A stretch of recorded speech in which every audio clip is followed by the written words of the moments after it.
Agora vamos falar dos protagonistas dos Cavaleiros de Ouro. Agora o bicho vai pegar, giripoca vai piar pra tudo quanto é lado. Protagonistas, vamos falar de Cavaleiro de Ouro por Cavaleiro de Ouro.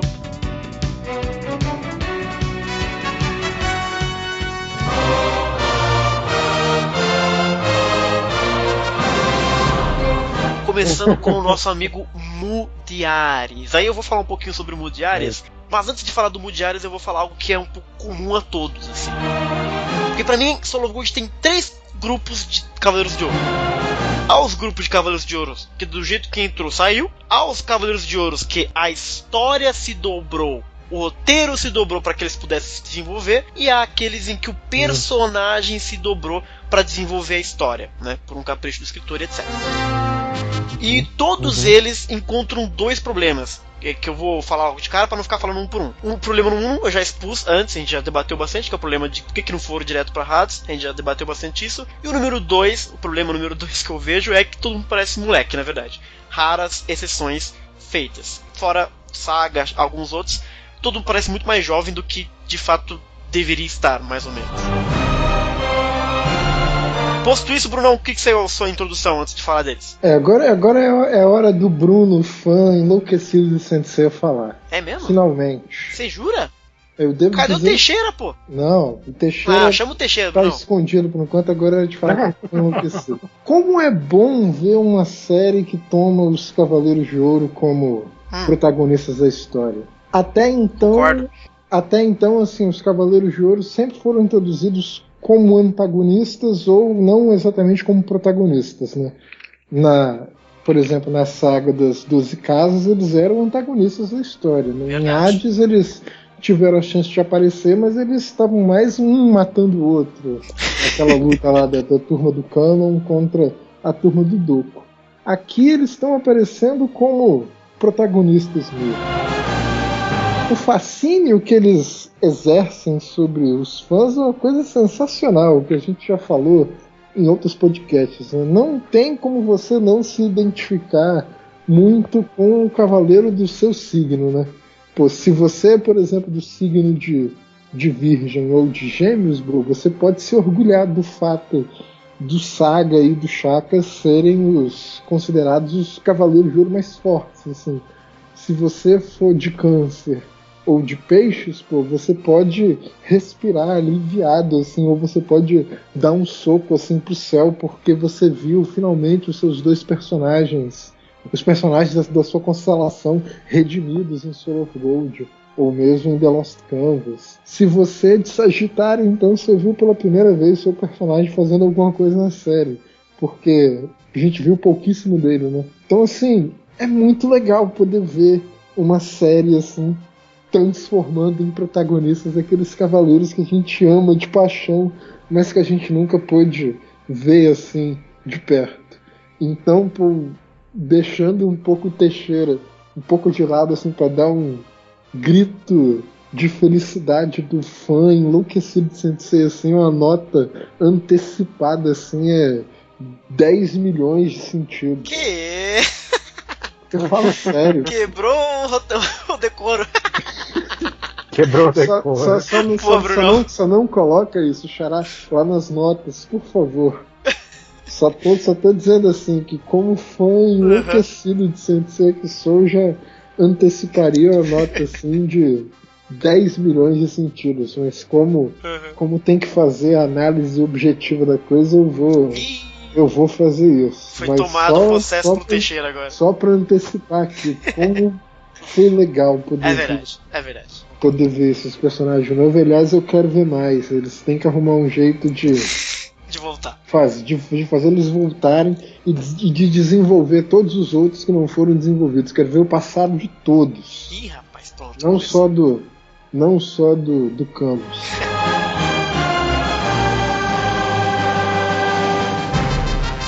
Vou falar, como já tinha dito, rapidinho do Mudiares, nosso amiguinho. Pra mim o Mu entra naquela categoria de que entrou... Ele teve um desenvolvimento muito curto no episódio 2, que eu achei legal, bacana. Ele é um dos poucos personagens que me convenceu que veio diretamente de Hades. Então, o traço não deixa ele ficar mais novo, mas não é uma ruptura muito grande. Ele realmente parece que veio veio junto de Hades e tal. Eu tenho a mesma pergunta que eu faço pra todos, por que não foi direto pro Santuário? Mas eu curti o Mu em Soul of Gold. Não teve desenvolvimento muito, ele teve só aquele episódio número 2, que ele tem aquela parte que ele vai parar de pensar e vai começar a agir. É legal, mas no mais ele realmente não teve muita coisa, mas é bacana, pelo menos não atrapalhou muito o Mu, assim. Pois é, o Mu já teve esse desenvolvimento na saga de Hades, né? Ele foi um personagem que ele pairava, né, no clássico. Sim. Ele começou como um cara que reparava armaduras, depois a gente foi surpreendido pela história de que ele era o Cavaleiro de Ares, apareceu na saga do Santuário e revoltou muita gente porque ele não quis dar essa hora dos soldadinhos, né? Uhum. Teve aquela coisa toda lá. Depois ele ajudou o Shaka a trazer o Ikki de volta. Depois na saga de Poseidon ele segurou a galera pra não ir lá no mundo ajudar os Cavaleiros de Bronze contra Poseidon, né? Então era um personagem que já tinha uma ansiedade muito grande em cima dele fazer alguma coisa. E a saga de Hades foi toda pra ele, né? A saga de Hades, se você olhar pelo lado do anime, né? A fase de Santuário de Hades, foi muito ele. Ele basicamente era o cara que ia conduzindo a história, né? Ele corria e a gente ia correndo junto com ele na narrativa, né? Então, assim, ele já teve esse desenvolvimento dele, né? Então, assim, não tinha muito o que fazer mais por ele. Só a única amargura que eu tenho em relação ao Mu nessa fase foi o fato que a gente comentou no podcast anterior, né? Foi essa história deles terem tirado esse conhecimento da armadura divina dele para dar alguma coisa pro Shaka falar, entendeu? O Shaka precisava de alguma coisa para falar, então tiraram isso do Mu, uma coisa que ele já poderia saber e dominar o assunto e falar para todo mundo. Não, eles deram pro Shaka essa informação, né? Então, assim, eu acho que o Mu foi um personagem que eu concordaria contigo de que ele entrou e saiu do mesmo jeito se não fosse esse simples fato dele ter perdido a explicação das armaduras divinas, né? E ele não tinha nem a certeza para dar para ninguém do que estava acontecendo com as armaduras. Ele faltou aquela fase bendita que a gente mencionou de mas a história das lágrimas pode ser só na teoria, né? Ou seja, ele não acrescentou muita coisa. O cara faltou, né? A gente não viu ele consertar a armadura de ninguém. A gente não viu, assim, ele não se teleportou para ajudar o Milo quando precisava. Ou seja, o Mu deixou a desejar nessa saga. Infelizmente, não foi um personagem muito bem aproveitado, não. Pra mim, ele deu um passinho pra trás aí. Olha aí, boa, passinho pra trás, hein? E o Mu, Nicole, passinho pra trás, passinho pra frente, como é que foi? Passinho do Romano? Eu não acho que ele deu um passinho pra trás, eu acho que ele foi uma cratera pra trás. Que rolou.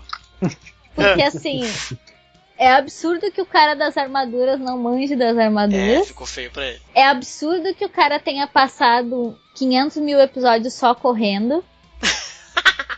E é absurdo que ele tenha sido mostrado sem cara. Então assim, ó. Boa, Nicole.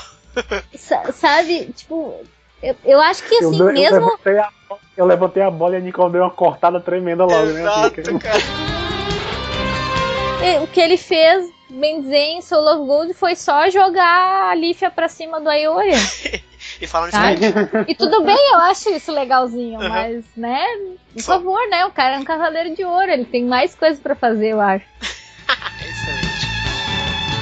Brunão, e o Mu? Personagem pouco aproveitado, não teve espaço na história para se desenvolver, e ele acaba rebaixado, que nem vocês falaram aí do lance dele de não terem guardado para ele os segredos das armaduras divinas. Então é isso. Passinho pra trás, então. Passinho pra trás não, Xará. Não é passinho pra trás, não. É dança do pentagrama invertido pra trás. Isso? Não queiram saber o que é isso. Não procure no YouTube.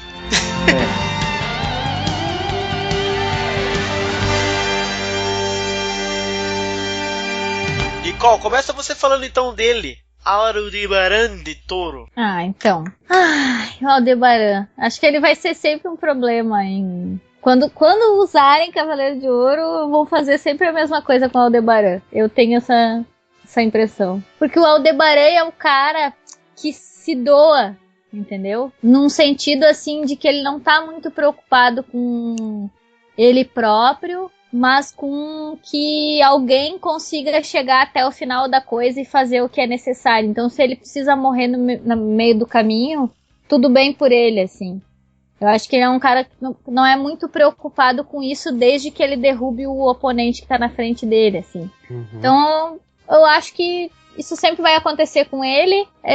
Foi um pouquinho mais explorado em Soul of Gold, em comparação com as outras coisas que a gente já viu dele, que foram pouquíssimas. Eu achei legal a postura dele com relação a esse dilema, né, de eu não vou fazer nada porque eu sou cavaleiro de Atena e primeiro eu vou descobrir o que tá acontecendo aqui pra depois decidir se eu vou, né, fazer alguma coisa. E o Doku colocar ele, não, vai lá e tal, vai lutar, não sei o quê. E achei legal porque ele defendeu as criancinhas lá. Boa. Por exemplo, o Aldebaran seria o cara que não deixaria o cachorro morrer, entendeu?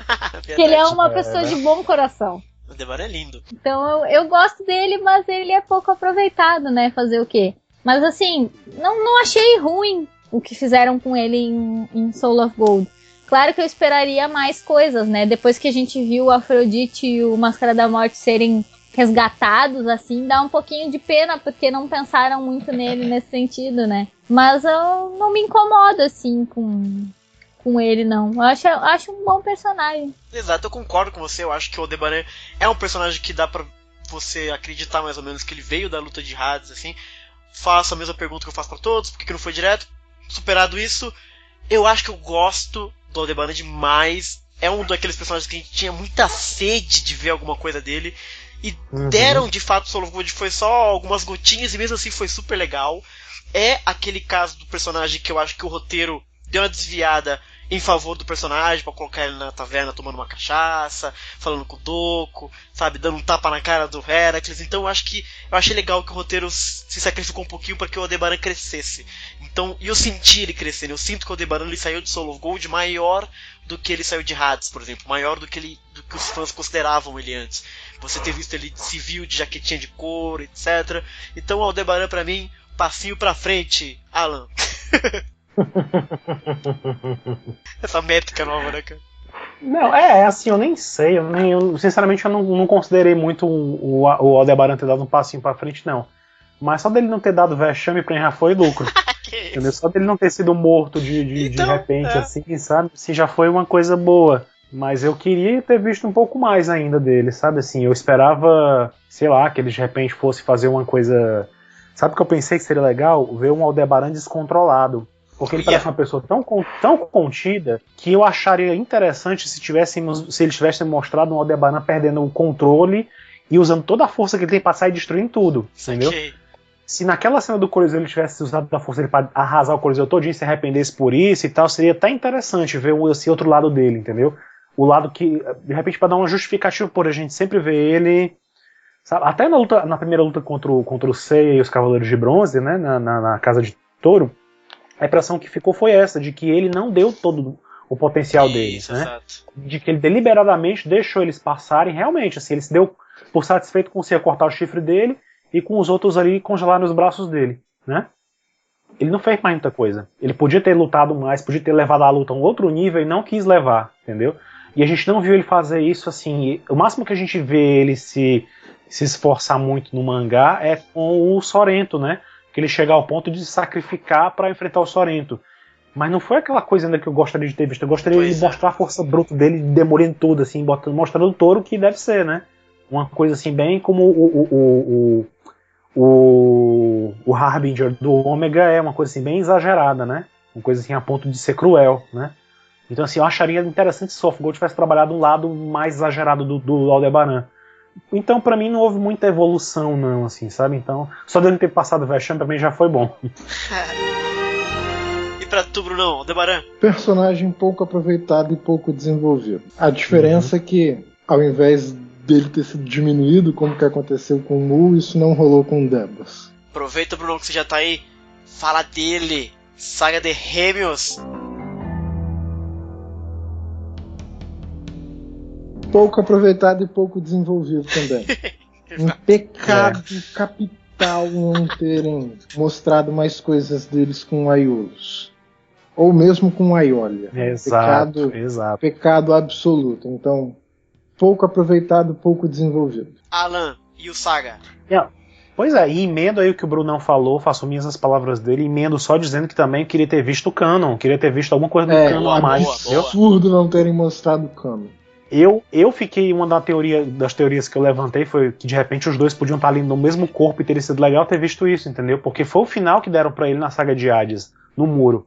As almas se fundiram ali, tanto é que no Tenkai os dois aparecem juntos também.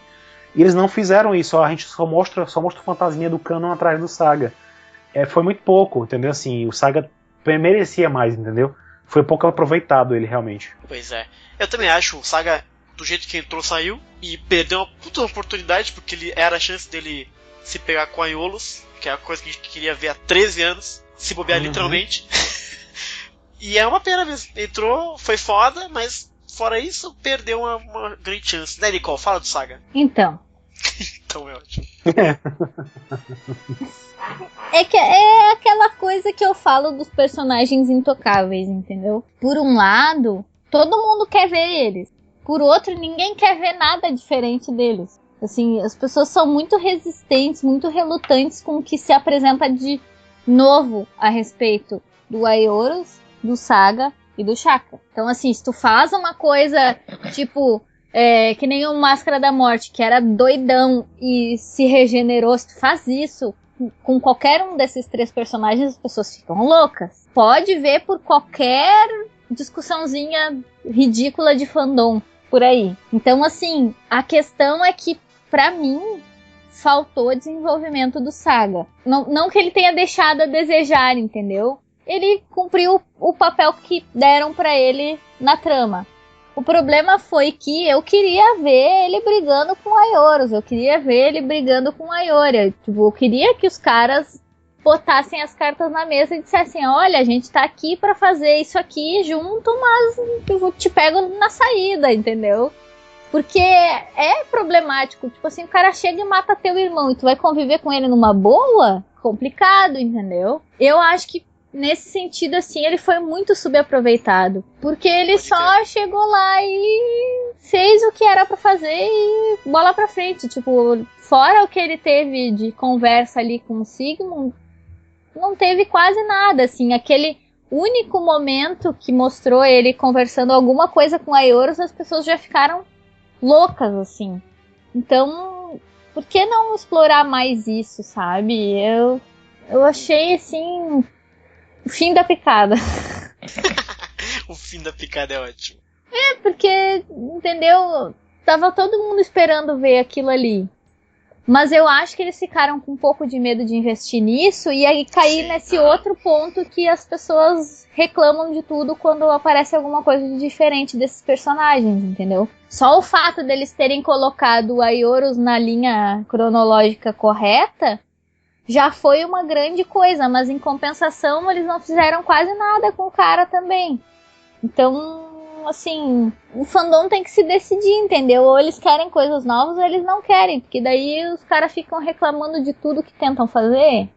É complicado, entendeu?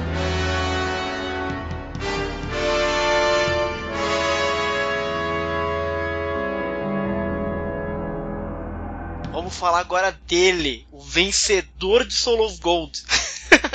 O cara que venceu a série. Máscara da Morte de Câncer. Pra mim é genial o que aconteceu com Máscara da Morte nessa série. Absolutamente genial.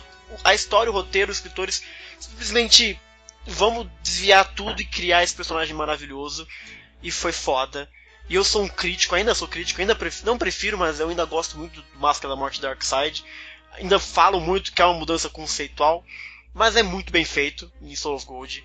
O Máscara foi muito bem legal. Essa coisa dele não desistir, mas viver a vida mundana dele. Ele ter essa coisa da bebida. E depois a gente descobre que ele tá ganhando dinheiro pra dar pra Helena. Helena desperta nele essa coisa de se importar pelas pessoas, que ele vai dizer depois. Todas as rimas que Soul of Gold faz com as batalhas dele. Da questão do Cosmo queimar lá no Yomotsu Hirasaka, toda a questão de ele ficar olhando pra armadura e se chocar quando a armadura aceita lutar com ele, enfim.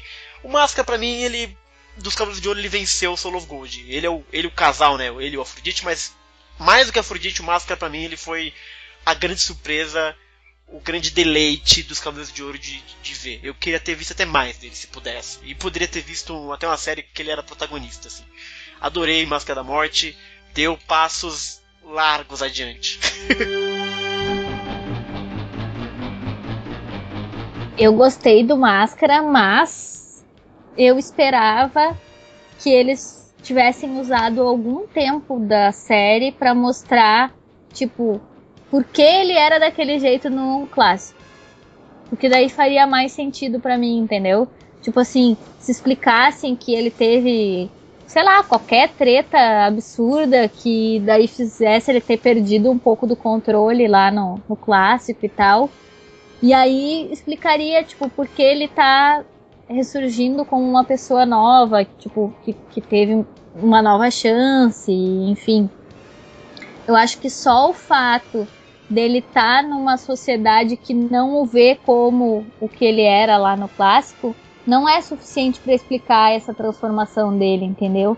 Tipo, pra mim tem que ter algum discurso que diga, olha, esse cara tava pirado porque, sei lá, ele tinha contato direto com o inferno, não é uma coisa natural, vamos combinar, né? Sei lá, alguma coisa assim, entendeu? Que mostrasse, nem que fosse só uma ceninha mostrando lá o que aconteceu com ele antigamente e agora, tipo, a nova chance que ele tem na vida, assim. Mas fora isso, curti muito, assim, o que fizeram com ele. Eu sempre achei que precisava disso, porque eu não vejo um Cavaleiro de Ouro com o comportamento que o Máscara da Morte tinha antes, assim. Eu não consigo ver isso. E não é nem por assim, por Athena e tal, mas eu não, tipo, os próprios companheiros de ordem dele, entendeu? Como eles aceitam isso? Que o cara tem a cabeça de criança na casa dele. Uma coisa desse gênero, entendeu? Como o Aldebaran, que é bom coração, aceitaria uma coisa dessa, entendeu? É isso que me preocupa, não é nem o fato de Athena, mas assim, como esse cara sobrevive no meio desses outros, entendeu? Então todo mundo tem que ter essa noção de que o cara, ele não tava no normal dele, entendeu? Tipo, pra mim, o normal do Máscara da Morte é o que a gente viu agora, no Soul of Gold, que ele teve uma nova chance e tal. Só que você falando isso me lembrou uma parada agora, que o Máscara da Morte, ele pelo menos tentando salvar um pouco ele na série clássica, ele deveria ser aquele cara que faz as coisas necessárias, mas que ninguém fala sobre. Sabe esses caras, tipo, Você lembra aquele filme, Brunão, com o Tom Cruise e com cena clássica com o Jack Nicholson? Que ele é um general e ele can't handle the truth. Exatamente. Esse deve ser o Máscara da Morte. É o cara que faz as coisas e as pessoas tentam não ligar pro que ele faz porque é necessário para o que whatever o santuário precisa, entendeu? Então o Aioria faz vista grossa, o Aldebaran faz vista grossa, todo mundo faz vista grossa, porque no fundo eles de uma certa forma acham que, sei lá, é a forma de que o santuário precisa agir, entendeu? Então é um jeito de salvar um pouquinho isso e dar uma profundidade legal. Eu discordo de você, Xará. Por quê? Eu acho que o que salva mesmo é porque os Cavaleiros de Ouro conhecem muito pouco um outro. Mas bem ou mal o Aioria passa pela casa de câncer, entendeu? Mas ele não vê essa treta toda lá. Mas ele deve ser, Cavaleiro de Ouro deve ver um cheirinho de morte bizarro. Acho que não. Não? Conhece muito pouco um outro. O cara chama Máscara da Morte, não é à toa. Não, assim. Ok, tá bom. Pode ser só um apelidozinho pra intimidar o inimigo. Entendi. Aproveita e fala do Máscara então em Soul of Gold. Talvez tenha sido o personagem que teve mais tempo de tela. Boa. Acho que foi legal ver ele numa outra perspectiva, porque se ele fosse simplesmente unidimensional como era, ia ser muito palha de novo. Então ele se desenvolveu bastante, acho que ele teve momentos legais, foi bem aproveitado. Uma das boas surpresas de Soul of Gold. E tu, Alan, e o Máscara da Morte? Com certeza foi o personagem que mais cresceu aí, né, no Soul of Gold. Teve um destaque tremendo mesmo. E os próprios membros do staff falavam isso nas entrevistas, né, que eles estavam esperando, estava todo mundo ansioso para trabalhar com o Death Mask e o Afrodite, né. Então, assim, concordo com a Nick também, realmente seria legal a gente ter visto alguma coisa mais do passado dele, né. Mas talvez seja uma área que eles não quiseram explorar muito ainda, né? Não quiseram meter muito a mão nisso aí, porque, sei lá, de repente o próprio Kurumada tem uma ideia pra fazer, não sei. Em Sentia Show eles até chegaram a tocar, né, um pouquinho nisso, no passado dele, e mostraram até essa história dele ser o cara que acaba matando outras pessoas pra alcançar determinado fim, né? Assim, não teve um pouco disso aí, né? Então, assim, não tem muito o que eu acrescentar, não. Gostei muito do que fizeram com ele. Foi um personagem que só cresceu mesmo. E eu concordo com o Bruno também, não seria nada mal ver uma história só dele, alguma coisa assim a mais sobre ele como protagonista, não faria mal mesmo não. E foi muito bom ver alguma coisa boa com o Death Mask depois do que a gente viu no filme Lenda do Santuário, né? Pois é, então, exato. Foi um bálsamo. Aproveita que você tá falando e, Alan, segue daí, fala do nosso protagonista, a Aiolia de Leão. Ou a Yuria, como diz a Nicole. Pois é, o Aiolia, como eu falei antes, né? Eu acho que ele, do jeito que ele foi feito, eu acho que ele foi desenvolvido na medida do que a série precisava. Eu não acho que ele foi pouco desenvolvido, como eu sei que alguns de vocês pensam assim, né? Mas assim, eu acho que ele estava na medida do que a série permitia, do que ela precisava, né? Tá certo que ele tivesse feito bem mais. Eu gostei muito de ter visto ele quebrando o pau com o Shura, né? Eu fiquei esperando por alguma coisa mais tensa entre eles, né? Particularmente, porque foram dois caras que estavam ali contemporâneos e tal. O Aiolos morreu, o Saga ficou lá sumido e depois virou mestre e tudo mais, mas os dois estavam ali o tempo todo, e o episódio G tem esse lado legal do episódio G, é isso, mostra que há um certo, um ranço entre eles ali, e eu queria ter visto mais isso, não foi bem aproveitado. A gente viu nos OVAs da saga de Hades que o Shura até tenta falar com o Aiolia sobre isso, sobre o tema, quando eles estão chegando até a Saori, né? Eles são carregados da casa de Virgem até o templo de Atena. O Shura chega a falar a Aiolia sobre o Aiolos, e aí o Aiolia é bem curto e grosso, ó, cala a boca, não quero saber não. Entendeu? Assim, exato. Eu fiquei esperando o desenvolvimento disso aí, sabe? Eu não esperava que o Aiolia fosse tomar atitude de dizer, não, eu superei isso aí e tal, a sua força de cavaleiro, a sua nobreza supera isso aí e tal. Eu não esperava por isso, sabe? Assim, eu esperava realmente que tivesse uma coisa mais pesada nisso aí. Então, assim, realmente, o Aiolia, podia ter sido mais desenvolvido, concordo com vocês. Mas no que ele foi mostrado no Soft Gold era o que podia ser feito, eu acho. Então, é isso.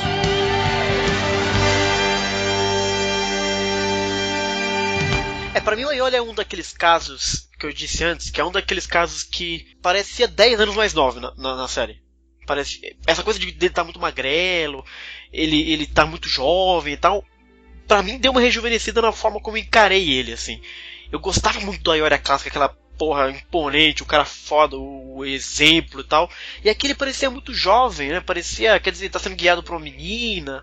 Ele é o personagem principal, claro, da série, então ele precisa ser o fio condutor, mas eu achei ele muito, às vezes, perdido até às vezes, assim, sabe? Então eu não gostei muito do Aiolia. Eu achei que ele deu alguns passos para trás nessa nossa metrificação bizarra que a gente inventou aqui agora, né?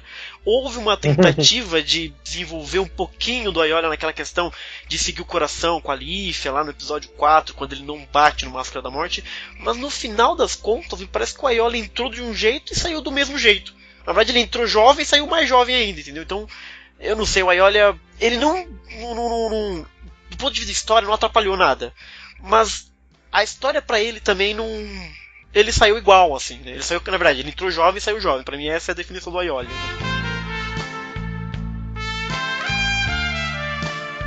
O protagonista da história, acho que eu acompanho muito do que o Alan diz.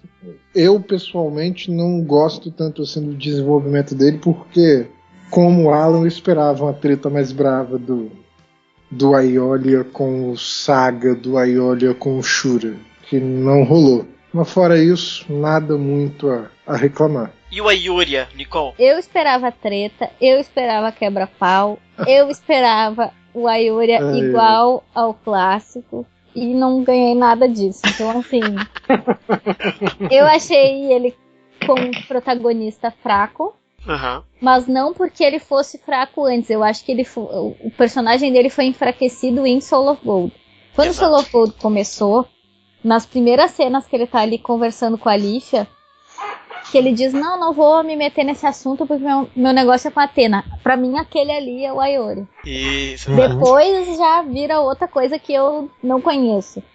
Assim, isso fora a estilização, sei lá o que, o design do personagem que parece... Ele foi infantilizado, né? Todos eles foram um pouco, né? Por questão do traço e tal, mas o Aiolia foi, assim, um dos exemplos mais gritantes, assim, do meu ponto de vista. Teve algum algum ouvinte que comentou na página do podcast que ele foi...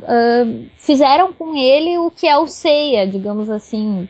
Infantilizaram ele, colocaram ele para ser guiado por outras pessoas e tal. Porque acho que quiseram dar a mesma resolução para ele que o Seiya tinha, né? Só que o Seiya tem 15 anos, o Ayoria deve ter 20 e poucos, entendeu? Então, assim, não me desce muito o que fizeram com ele. Pra mim, essa é uma das coisas imperdoáveis de Soul of Gold. Eu tinha uma imagem do Ayoria e eles conseguiram destruir completamente a imagem que eu tinha. A imagem da Ayolia ficou meio esquisita. Então agora sim eu tô bem chateada. É bem esquisito ver o Ayolia vindo da saga de Hades pra ser esse Ayolia, né? Ele fica... Parece que ele é mais jovem mesmo, né? Parece que ele acabou de ganhar a armadura de leão, por exemplo. É, assim, ficou... Não parece um cara que já passou por tudo que passou, entendeu? O cara tomou-lhe um Satã Imperial na cabeça. Sabe? Não parece ser aquele mesmo cara, entendeu? Isso fora o fato de que eu esperava ele se quebrando a pau com o Shura, se quebrando a pau com o Saga, sabe? Ele quase deu na cara do Máscara da Morte por muito menos. Então, assim, sabe? Não consigo, assim. É claro que eu entendo o argumento da Lixa também, né? Que o próprio Mo fala isso, né? Não, tu tem que dar uma segurada ali porque ele não é muito fácil e tal. Eu entendo isso, entendeu? Só que eu acho que essa frase dele faria mais sentido se ele tivesse arrumado mais confusão ao longo da trama, entendeu? Pra mim, ele ficou infantilizado. Eu não gostei do que fizeram com a Ayoria. Sabe uma coisa que tem que rolar? Que ia ser muito foda se rolar? Que? Pega os 12 Cavaleiros de Ouro, ou os 13, se a gente for colocar o cano na brincadeira, né? Tem que colocar o cano na brincadeira. Manda pro programa da Márcia Goldschmidt. Só pode sair. Sei lá se existe. Eu só lembro que na minha época existia. Era uma baixaria que só. Bruno, aproveita que você já pediu a voz aí, fala dele, o homem mais próximo de Deus, Bruno. Chaka de mal virgem. Desenvolvido, mal aproveitado. Que isso, Bruno?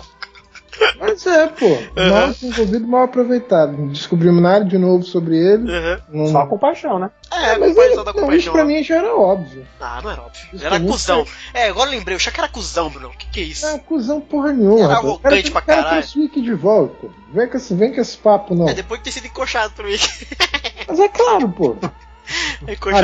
Ali que ele voltou a ser o Buda compassivo. É verdade. Isso pra mim não é exatamente desenvolvimento de personagem. Ali já teve compaixão. Foi muito pouco tempo, muito rápido mesmo. Não deu pra gente descobrir nada novo dele. Não deu pro mundo transformar ele de jeito nenhum e tal. Ficava lá meditando, quase pelado no meio no meio da neve, no meio do frio. Assim, honestamente, infelizmente, mal aproveitado e pouco desenvolvido. Pois é, eu vou na sua balada também, Bruno, e digo a mesma coisa que eu acho do Ayolia. Entrou jovem e saiu jovem. Me dá a impressão, o Chaka, também, que ele tá mais novo do que ele deveria estar, entendeu? De novo, vocês vão encher o meu saco, mas Chaka ajoelhado não é uma imagem que eu gostaria de ter visto. Não faz sentido ele se ajoelhar. E tem também o mesmo problema, se ele não viu motivo pra lutar por Asgard, por que ele não foi ajudar a Athena? Ele ficava falando com a Athena toda hora. Ajudar que é bom, nada. Mas aí a gente já superou isso. Quer dizer, vocês superaram, eu nunca vou superar. Na verdade ele tava tentando falar com a Athena e não conseguia a resposta. Pois é. Né? Então devia ter ido até ela, né, de repente. Enfim, o Chaka também não aconteceu muita coisa com ele, assim, em Soul of Gold. E pra variar, teve umas imagens do Chaka que que rebaixaram ele um pouco pra mim, sabe? Eu tinha uma imagem do Chaka da saga de Hades, aquela coisa que o Chaka é... Meu Deus do céu. E aí ele ajoelha, aí ele é espetado pelo cara. Aí eu já achei muito... uma pena o que Soul of Gold fez com o Chaka, assim. Não desenvolveu... Xará sendo a chaquete do podcast. Pois é, Bruno. Tô sendo mais chaquete que você, cara. Alan, e o Chaka, cara? Eu acho que o Chaka... Eu concordo com muito do que vocês falaram. E eu acho que o Chaka, como Mu, né, foi pouco desenvolvido. E ele deu até um passinho pra trás nesse sentido, assim. Ele teve a saga de Hades toda pra ele também. Ele é um personagem que já era grande, né? Assim, desde na aparição dele no começo, ele já entrou com muito impacto, né? Era o cara que peitou a Ayolia de cara, era o cara que lutou contra o Ikki, que mostrou uma superioridade e tal. E, enfim, era um cara que brilhou na saga de Hades, era a chave da saga de Hades, né, no começo. Mas ele também, né, já foi caindo. Na própria saga de Hades, ele já, até o final, ele já não era mais a mesma coisa, né, já não tinha mais o mesmo espaço. E eu achava que o Soul of Gold ele fosse ter um papel um pouco mais interessante. Mas realmente, assim, fora a história da compaixão com o Balder, que foi mais que eu vou me lembrar dele na saga de Soul of Gold por causa disso, dessa questão dele ter tido compaixão e tal, e pelo fato dele ter ficado sentado esperando alguma coisa acontecer, né? Eu acho que é isso, ele não teve muito desenvolvimento mesmo, não. Podiam ter feito algo mais, mas é como a Nick fala, de repente eles estavam com medo de mexer com esse personagem e fazer alguma coisa a mais e tal. Eu não sei, talvez se tivessem colocado ele em algum embate contra o Saga Keoto, que não fez muita coisa, talvez teria rolado alguma coisa interessante, entendeu? E tu, Nick, e o homem mais próximo de Deus? Eu achei ele bem mal desenvolvido, assim. Porque ele ficou metade do negócio só sentado, sem fazer nada, assim. Enquanto os outros estão lá se descabelando, tentando descobrir o que tá acontecendo, ele tá sentado numa boa, refletindo sobre sabe-se lá o quê. Não gostei, achei que... concordo com vocês, assim, não mostrou nada de novo a respeito dele. E é bem o que eu já tinha falado antes. Os caras têm medo de ousar e colocar alguma coisa que, de repente, vai desagradar o fandom. O que eu acho uma palhaçada, porque o fandom fica enchendo o saco de umas coisas nada a ver também. Mas, sim, eu curto muito o personagem do Shaka. Eu acho, do modo como ele saiu da saga de Hades, faz muito sentido que ele tenha sido o cara que tenha, né, feito aquela cena com o Baldur, da compaixão e tal, que a gente já tinha conversado. Achei uma cena muito bonita, achei esse episódio bem legal, assim. Mas eu queria ter visto mais isso ao longo dos episódios e não só em um episódio especificamente, sabe? Eu não sei, acho foi um desperdício absurdo de personagens esse Soul of Gold, sinceramente.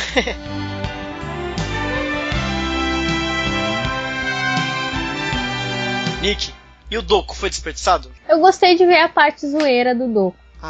Mas fora isso, acho que a única coisa notável que eu me lembro dele é ele falando quando ele vê o Mu correndo do lado dele. Isso me lembra uma Guerra Santa e tal. Acho um toquezinho legal, assim. Mas fora isso, não teve desenvolvimento, não teve grandes coisas, porque a luta dele foi com o boneco de pano lá do Utgarda, então... O boneco de pano é o melhor. Não fez diferença, não foi um personagem que eles exploraram. Talvez até porque já tenha sido explorado em outros momentos, que é um pouco também a questão do Saga e do Shaka, né? Porque eles já foram desenvolvidos tanto no clássico quanto na saga de Hades. Não sei, assim, não fez grandes coisas, não. Eu achei que eu adorei ver o Doku debochado, né? Uma referência que eu tenho, porque eu não li as outras obras de Saint Seiya. Mas ele é um personagem que já tá completo desde cedo, não tem desenvolvimento nenhum. Mas eu acho legal que o roteiro se desdobra pra mostrar ele bebendo cachaça com armadura, sabe, esse tipo de coisa que é bacana. E ele falando com o Aldebaran e tal. Então eu até gostei um pouquinho assim do Doku nessa coisa, de mostrar um pouquinho mais dessa coisa debochada. Não só nessa cena, mas em várias outras cenas, sabe? Ele falando, chamando o Shaka de idiota no final. Então eu curti o Doku. O Doku foi bacana ver ele, assim. Na batalha não... quase nada, mas também muita coisa fez na batalha, né? Mas eu curti o Doku. Doku é isso aí. Uma coisa que eu anotei, de novo aquele esquema de por que não foi pro santuário, eu anotei assim, ó. Por que demônios o Doku não foi pro santuário? Hades é a guerra da vida dele, porra! Mas, né? Todo mundo superou, só eu nunca vou superar isso. Pois é, ele é o meu representante do meu signo, né? Então, assim, eu gostei dele na saga do Soul of Gold. Teve esses pontos que vocês levantaram, essa história do Doku zoeiro e tal, que deixa um pouco mais claro isso, aquele lado que eu já tinha comentado antes dele ser o cara que zoou o Shiryu desde a Guerra Galáctica, né, dizendo que tava morrendo, pra enganar o discípulo. Então, assim, ele já tinha essa coisa dele, né? Então, assim, eu gostei do que fizeram com ele em Soul of Gold. E eu lembro, na verdade, de ele destacando-se também na luta, que pra mim foi uma das lutas memoráveis que eu mencionei, dos Dourados contra o Andreas no primeiro round, né? Uhum. Que ele coordenou a galera ali praticamente, né? Ele foi ali, teve esse momento ele lembrar do Xion, mas ele tava ali dominando o episódio. Ele tava ali conduzindo a galera, teve aquele momento fraquíssimo dele com o Utgarda, né? Foi desnecessário também. Mas ele conduziu bem a galera ali, o pessoal mostrava respeito com ele. Eu lembro do Brunão comentando como era legal ver o Saga concordando com o Doku quando o Doku falava, né, e tal. Então, assim, teve esse momento dele no episódio, se não me engano, foi no episódio 10, né? Então, assim, teve esse momento dele lá no episódio. Então, assim, eu vou lembrar dele, como você falou, dando uma bronca no Shaka, chamando ele de idiota porque ele se atrasou, entendeu? Assim, ele dizendo pro Saga, ó, não é que eu tô dizendo pra você não lutar, eu tô dizendo pra você usar o seu golpe, o seu poder de uma forma mais inteligente, né? Ou seja, ele dominou aquele episódio ali, né? Então, assim, teve aquele momentozinho de ternura com o Aiolha, ou seja, essas pequenas coisas, assim, pra mim fez o Doku um pouco mais, assim, essa história dele de ser zoeiro, essa relação com o Aldebaran, entendeu? Foi muito bacana, eu queria ter visto mais, né? Mas eu gostei dele, achei que ele teve um desenvolvimentozinho, não foi dos mais desenvolvidos, mas foi um desenvolvimento, teve alguma coisa, entendeu? Teve alguma coisa.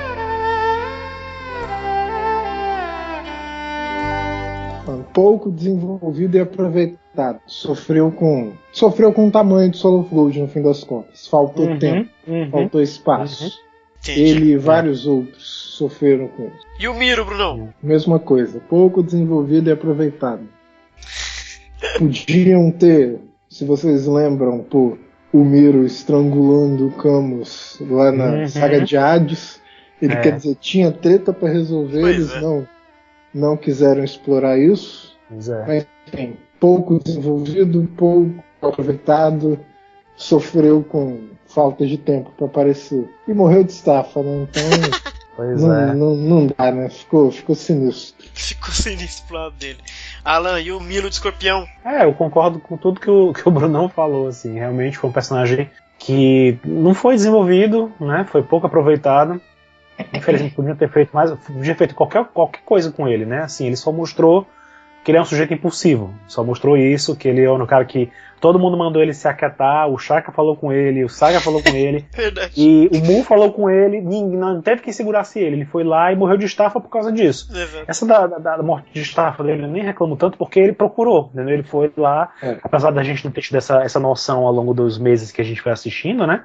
Mas assistindo os episódios todos seguidamente de uma vez, você vê como ele forçou a barra, né? Ele podia muito bem ter se controlado. Eu acharia até interessante se tivesse dado uma missão pro Milo, sabe? Assim, eu queria ter visto ele ou Shura, sei lá, de repente se envolvendo numa missão de salvar a Hilda, por exemplo. Teria sido muito bacana ter dado um sentido pra ele dentro, sabe?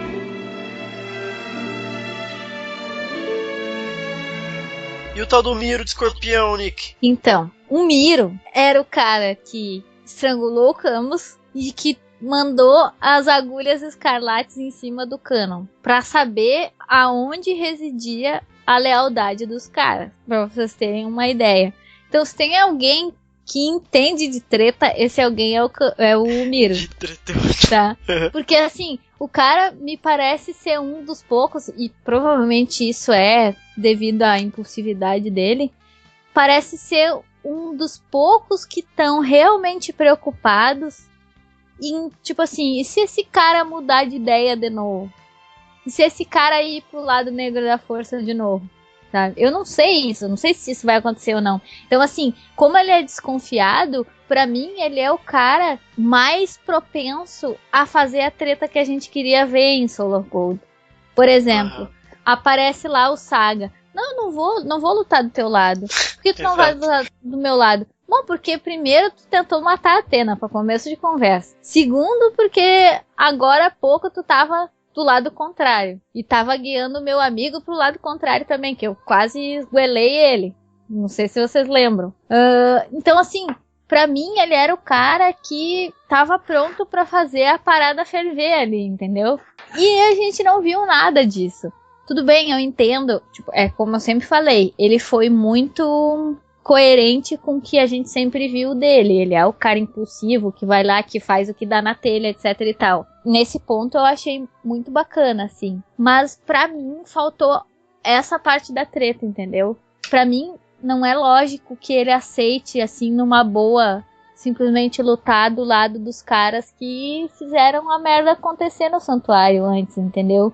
O Shura matou o Aioros. O Saga mandou o Shura matar o Aioros. Já começa por aí. O Camus tá lá envolvido com o tal do Surte. Ele tem que pirar nisso aí também, porque não é possível que ele aceite o cara sendo traidor de novo.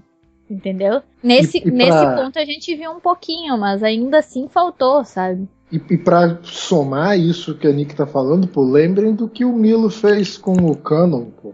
Exato. Verdade. Até Sim, ele pois é, aceitar as o agulhas Canon. escarlates lá e tal. Ele detonou o Canon. Ele só, tipo, na última lá, quando ele deu a Antares, ele controlou o sangramento lá do Canon, porque, se o cara tá preparado pra morrer, pelo que ele acredita, então agora eu consigo acreditar nele, entendeu? Mas antes disso, não. Simplesmente o cara fala, não, tô do teu lado é uma pinóia.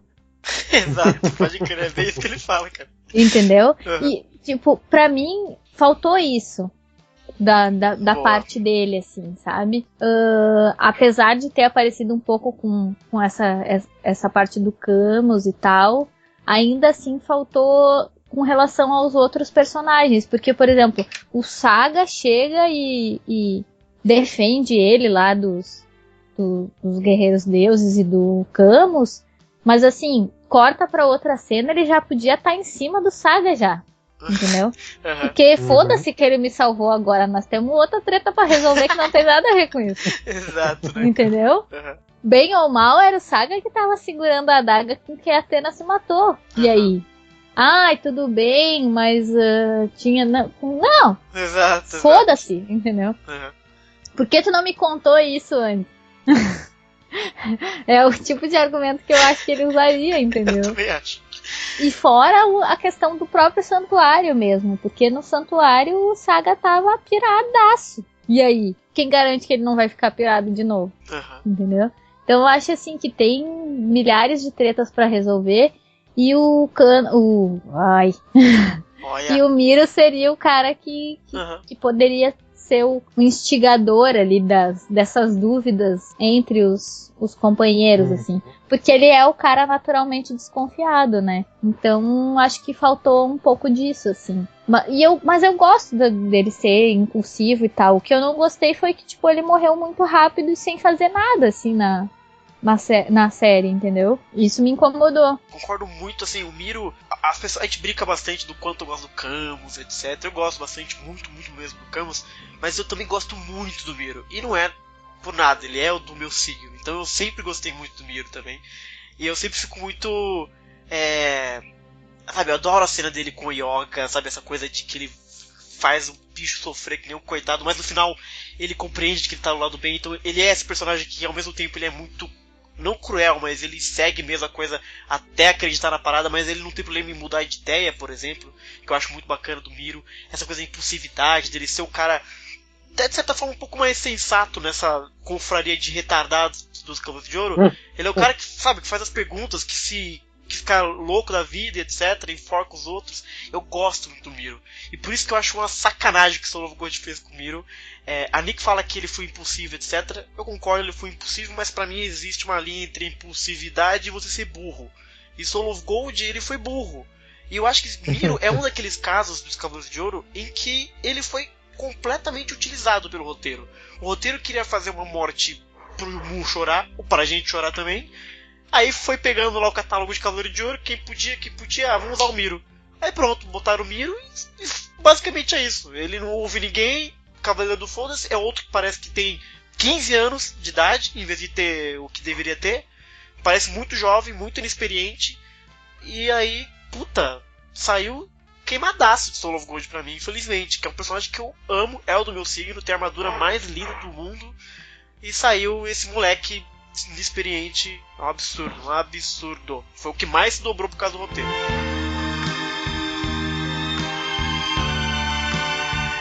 Vamos falar agora do Aioros. Aioros para mim, senhores. Eu não sei, o Aioros... pouco desenvolvido e aproveitado. Entrou de um jeito, saiu do mesmo jeito. Então, achei uma pena, porque eu queria muito ver o Aioros. Não, ele não saiu do mesmo jeito, ele saiu pior do que ele entrou ainda. Você achou que ele saiu pior? Por Com quê? certeza, porque, pensa bem, além do cara estar infantilizado, né, com o traço, ele começa, quando ele aparece pra gente, ele começa atacando o Andreas. Bacana, legal, já descobriu de cara qual era o problema e tal, mandou a flechada no zóio do bicho e tá, isso, bacana. Aí, chega na luta final, o cara fica olhando. Isso foi bem ruim mesmo. Entendeu? Tipo, não, cara, o cara é o maior herói de Atena, tipo, é o cara que salvou a mina, entendeu? É o cara que leva a parada toda nas costas, é o cara que morreu sendo acusado de traição, sendo que ele é o cara mais fiel a Atena. Tipo, não tem nível que explique a devoção do cara, entendeu? E fizeram isso com ele, tipo, além de nunca mostrarem o cara em nenhum contexto, daí quando mostram ainda conseguem deixar o cara escanteado, sabe? É absurdo isso, absurdo, de uma maneira que eu não consigo explicar, entendeu? As pessoas falam que eu sou saguete, que não sei o que e tal, mas olha só, tipo, pra mim o Aioros é o heróizão da parada, entendeu? Não tem como ele ficar escanteado, entendeu? É absurdo fazer uma coisa dessa. E eu concordo com os ouvintes que falam que o Aioros deveria ser o protagonista dessa saga. Porque ele nunca teve a oportunidade de ser protagonista de nada, assim. Mas aí ele seria o protagonista de uma saga que não tem a ver com Atena. Não tem a ver com Atena naquelas, né? Porque Atena tá lutando lá no Hades, mas ela ganha do Hades, mas e se eles perdem pro Loki? O mundo perde de qualquer maneira, entendeu? Então eu acho que faz sentido eles estarem defendendo ali o mundo e tal. Agora, tipo, não querem usar ele como protagonista, tudo bem, mas também não escanteia o cara que é o pica das galáxias, sabe? Pra mim isso é muito complicado. E pra tu, Alan, e o Aiolos? Finalmente na timeline. Eu até gostei da participação dele, sabe? Assim, achei que realmente ele podia ter feito mais. Como a Nick falou, foi deixado de lado, passou boa parte de SoftGold de lado mesmo, fora de cena. Mas assim, como eu falei, considerando o tempo que SoftGold tinha, considerando as escolhas que o roteiro foi tomando desde o começo, eu não me espantei, sabe, com o que fizeram. Assim, realmente eu queria que ele tivesse lutado um pouco mais no final, né, assim, naquele momento em que ele estava junto com a Iolia, foi pra mim uma das cenas memoráveis, das lutas memoráveis, mas eu acho que ele podia realmente ter feito um pouco mais. Se eu fosse o Iolia, eu tinha virado e disse que ia vir aqui no meu lugar, que assumir aqui. O Nerd Reverso falou a mesma coisa, cara, no nosso podcast no final. Vem aqui no meu lugar então, porra, chato pra caralho. Toma a espada, toma a armadura. Vai lá, bonzão. Não, mas enfim, dentro do que. Pois é, eu não tinha grandes expectativas com a Aiolos, só dele ter aparecido e coitado do Andreas. E ele ter lutado junto com a Iolia, que eu achei legal aquele momento que era seu irmão e tal, achei bacana aquilo ali. Tirando aquilo, só me frustrei mais de fato, foi dele não ter falado muito com o Saga, de não ter tido nenhum momento com o Shura. Eu só lamentei isso, na verdade. O fato de ele ter sido deixado de lado assim, nas lutas eu até esperava, considerando as decisões de deixar o Aiolia como o protagonista óbvio do final, assim, que foi, né, meio frustrante para todos nós. Mas assim, foi isso. Não me decepcionei tanto com o Aiolos, sabe? Assim, ele até que teve algum espaço, então.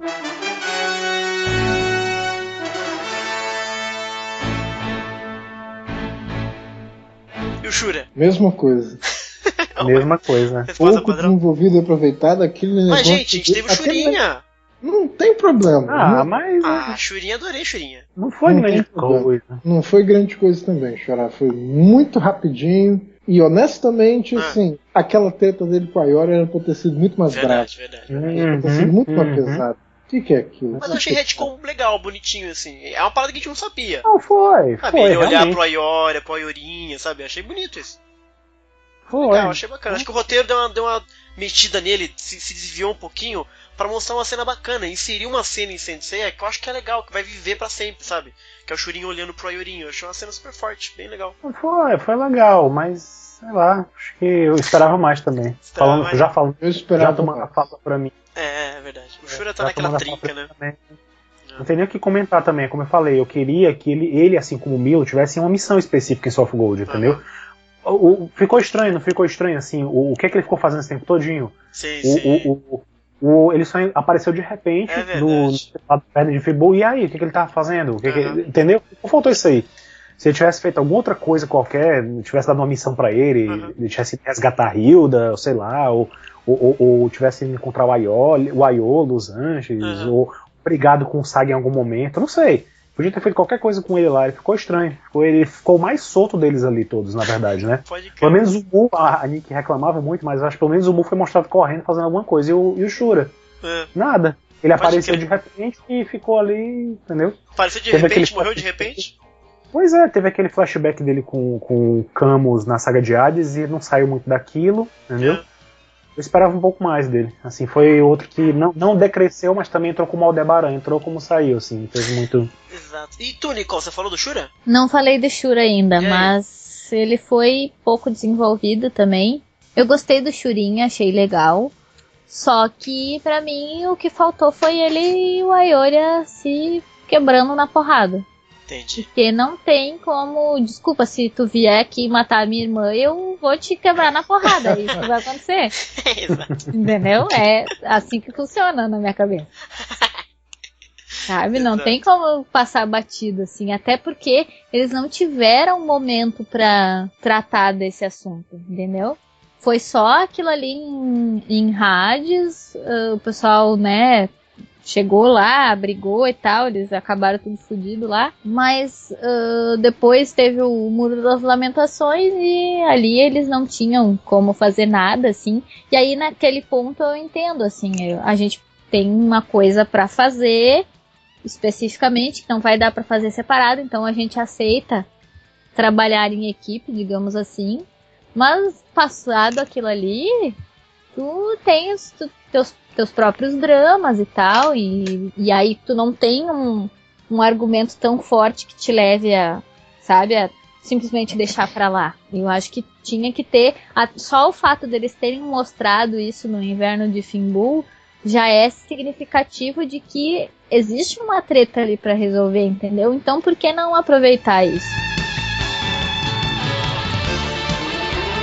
E o Camus, Brunão? Ok. Acho que junto com Máscara da Morte, o Cavaleiro de Ouro teve a melhor chance de se desenvolver porque mostraram pra gente um pouco do passado dele. Eu pessoalmente gostei, porque o tipo de história que deram pra ele é o tipo de história que aparece em literatura wuxia oriental. Deram pra ele uma situação onde ele é obrigado a ficar do lado do inimigo da confraria deles porque ele se sente culpado pela morte da garota. E pra mim isso é uma treta muito brava. E eu acho que a história foi conduzida de um jeito aceitável. Acho que seria muito palha, por exemplo, se o Camus fosse só um espião. Acho que Cavaleiro de Ouro nenhum, em condições normais, faria isso. Fizeram isso pro Xion, primeiro porque é o Xion e porque o Hades estava na espreita, né? Então, nesse caso, abriram uma exceção, mas em condições normais, nenhum Cavaleiro de Ouro daria uma assim, de espião, que era como o pessoal estava dizendo. Então, eu, ao contrário do Xará, acho que o Camus está dentro do personagem dele, estava na situação super difícil, super complicada de lidar, e eu acho que não fez nada fora, nada sobrenatural, nada escandaloso, etc. Acho que até os outros Cavaleiros de Ouro não viram problema. Então acho que nesse universo de personagens que tiveram muito pouco tempo para aproveitar e tal, até que o Camus ficou razoável. Mas também, de novo, eu queria ver o Camus resolvendo a treta dele com o Surt, mas com o Surt normal, não com o Surt piradaço, tá ligado?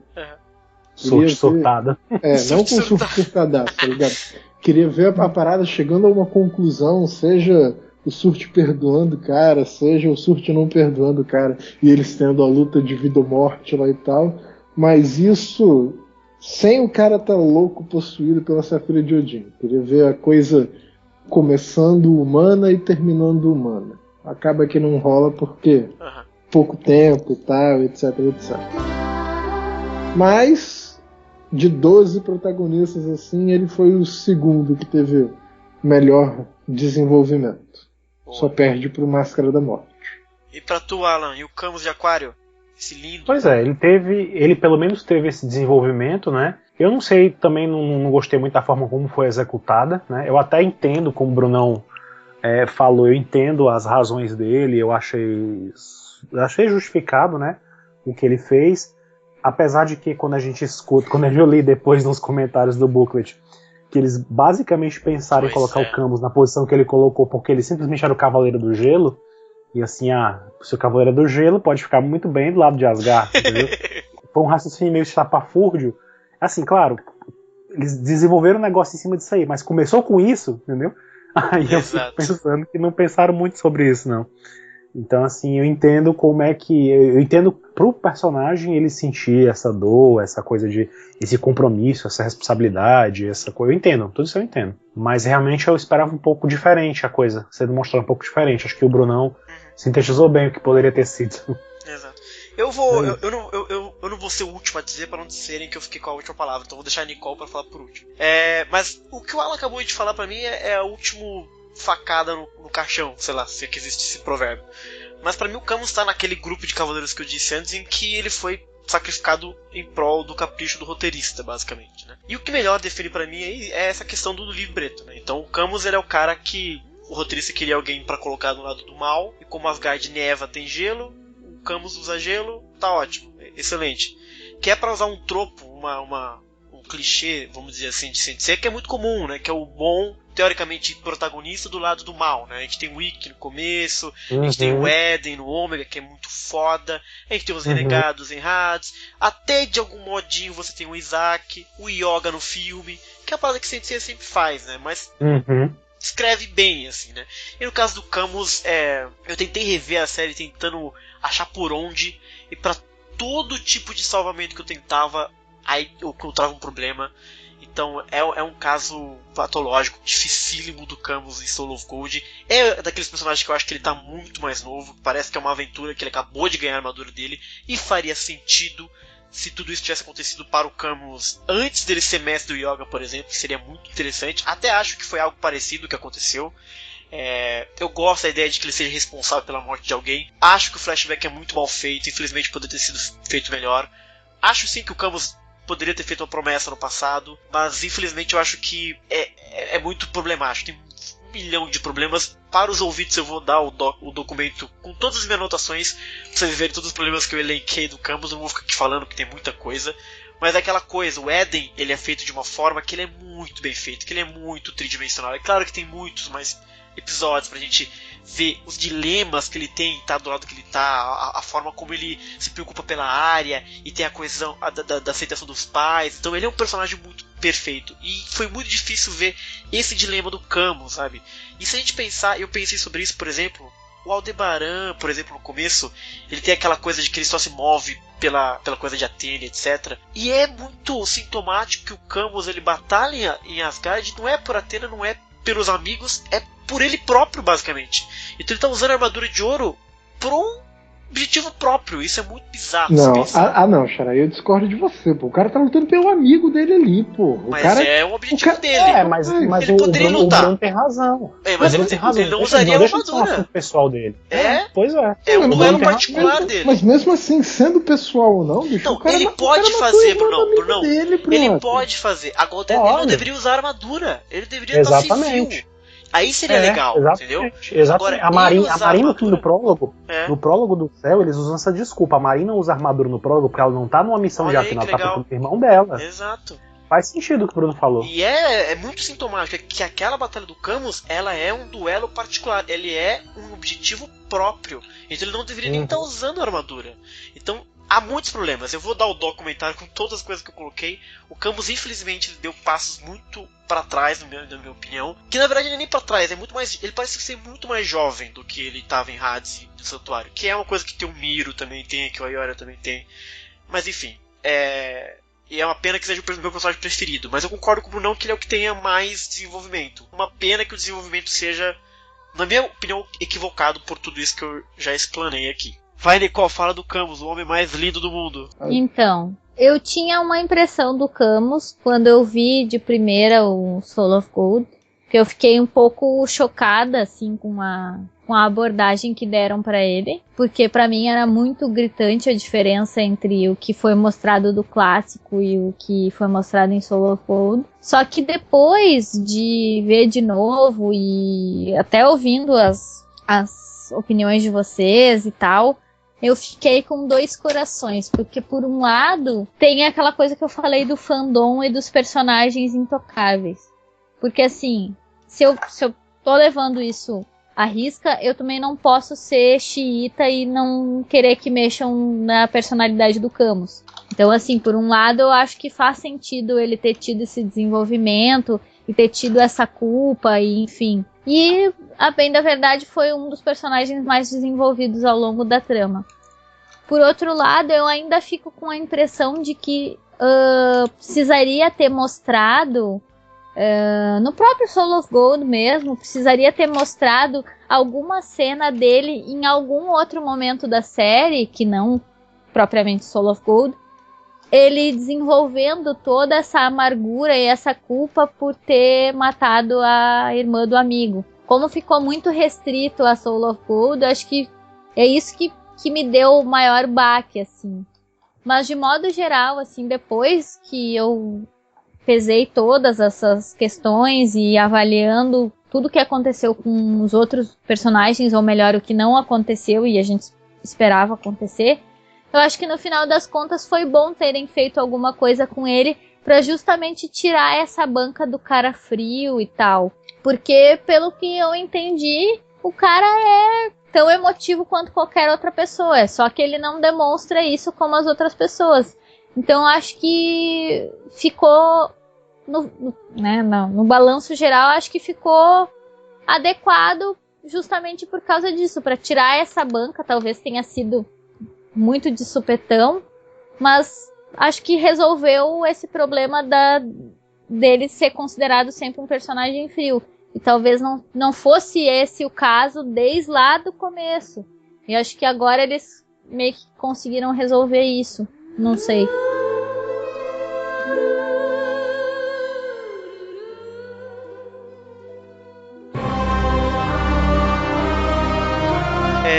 Vamos falar da rainha de Soul of Gold, o mais maravilhoso de todos, Brunão, o Afrodite de Peixes. E ele, Brunão? Pouco desenvolvido, pouco aproveitado, com alguns momentos de diva. E sobre o Afrodite, ele é maravilhoso, né, gente? Não tem que comentar. Foi diva, foi o máximo. Ganhou luta, mitou em cima do deus, assim, não tenho palavras para descrever o quanto eu gostei desse Afrodite, assim. Eu acho que ele foi sempre um personagem muito, muito escanteado, apesar de eu gostar muito dos golpes dele, assim, achar que ele foi um oponente muito forte, assim, principalmente nas 12 casas, eu ficava apavorada, assim, com o poder do Afrodite. Mas eu acho que ficou muito se batendo na tecla de que ele era um cara mau e tal. E acho que não é bem por aí, assim. Acho que ele tava, na questão lá das 12 casas, ele tava junto lá com a galera e, olha, essa mina aqui tá dizendo que é Atena, mas eu não acredito, então eu vou defender o que eu acho que é certo e tal. E acho que o Soul of Gold deu uma salvada nele nesse sentido, assim, de mostrar que ele é um cara que, à primeira vista, ele parece frívolo, assim, mais preocupado com a própria aparência e tal, mas que no fim das contas ele tá, sim, preocupado com os companheiros da ordem, com os amigos e tal, tanto que ele se sacrifica pra salvar lá o Máscara da Morte, né, que eu achei bem bacana, assim, essa cena. Então acho que ele foi perfeito, assim, e no final das contas ele salvou todo mundo, né, porque... Enfim, as questões lá da Yggdrasil e tal. Mandou benzão. Rainha do Soul of Gold, eu achei foda, achei lindo, achei incrível.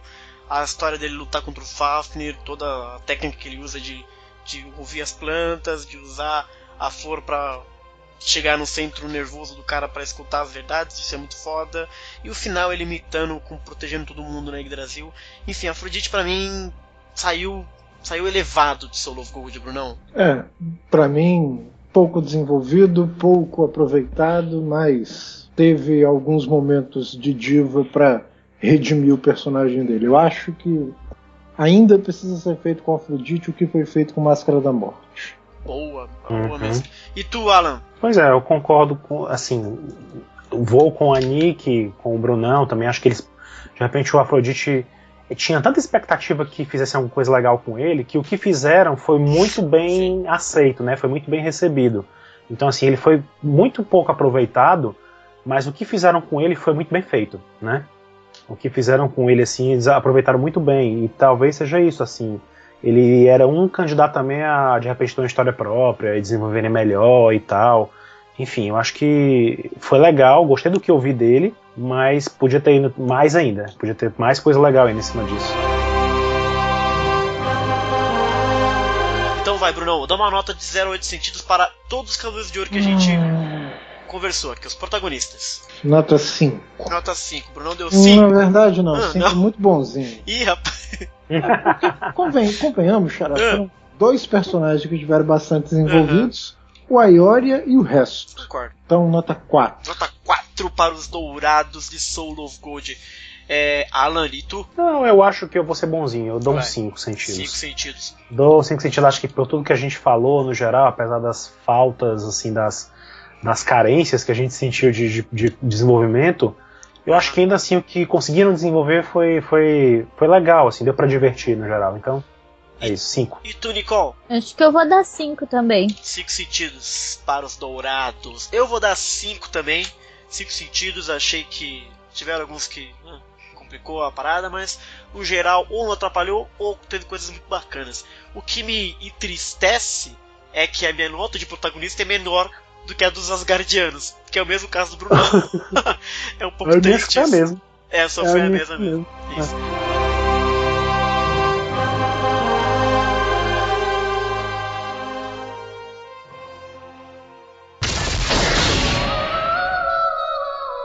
Para fechar, a última nota que eu vou pedir pra vocês, aqui é rápido, coisa simples. O quanto você se divertiu, Brunão? A diversão do Soul of Gold pra você. Aqui, Xará de novo, Teixeira vai embora. Teixeira foi embora. Vai. E vem o Brunão. Vai. O Brunão, que é fã enlouquecido de Sensei. Pra mim foi nota 8. Nota 8, Brunão. Porque, sei lá, por pior que tenha sido, por mais problemas que tenham, foi uma parada que me permitiu me aproximar de vocês, a gente conversar sobre a parada, a gente ficar semana inteira fazendo teoria, tentando descobrir o que ia dar, etc, isso é divertido pra burro. Então, imagina se a parada fosse foda, né? Excelente, então, Brunão. Diversão, nota 8. Sua nota final de Soul of Gold ficou 4, Brunão. Parabéns, muito obrigado por ter vindo ao podcast Sensei. Você quer fazer alguma alteração divina na sua nota, Brunão? Não, nota 4, 4 de mesmo. bom tamanho. Excelente. Alan, qual que é a sua nota de diversão? Eu vou com o Brunão também, pra mim foi 8. Eu acho que com todos os problemas, pra mim, eu gosto de... Eu procuro dar valor a tudo que existe de Sensei, até o que o pessoal esculacha e tal. Eu acho que tudo vale a pena, tudo tem o seu valor, né? E a diversão foi muito boa, muito legal a gente ver uma coisa assim nova, do jeito que a gente viu, ao mesmo tempo que todo mundo, que os japoneses, não teve nenhum problema pra gente ter que se desdobrar em 1000 pra conseguir assistir o episódio e tal. Não, foi só uma questão de cada um ter o seu horário pra assistir quando quisesse, né? Mas foi igualmente disponível pra todo mundo. Entendeu? Então, assim, acho que valeu muito a pena. Essa diversão não tem preço, eu acho. E como o Bruno falou, só da gente ter estreitado os nossos laços aqui e estabelecido essa rotina dos podcasts, e foi muito bacana. Acho que foi muito legal, foi muito válido. Boa. Nick, tem a nota de diversão? Olha,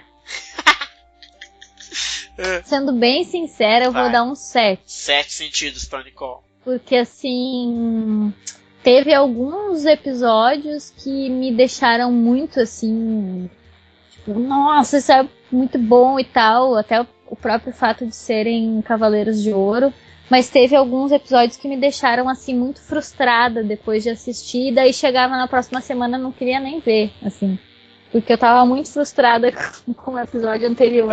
Isso aconteceu algumas vezes, tanto que quando eu ficava frustrada numa semana, quando tinha na outra semana, eu acabava gostando mais do episódio, porque daí eu tinha ficado frustrada, eu baixava muito a expectativa e aí acabava curtindo mais o que vinha depois, assim. Então, tinha semanas que eu tava muito afim de ver e tinha semanas que, tipo, tanto faz como tanto fez, sabe?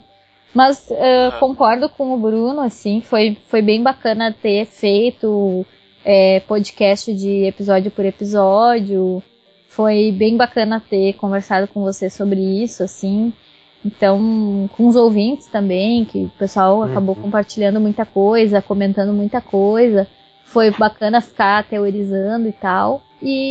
Mas foi 7, assim. Não foi 8 porque teve algumas coisas que me incomodaram, que teve coisas que eu acho que faltaram mesmo, mas de modo geral, assim, acho que foi bem divertido, assim. Excelente.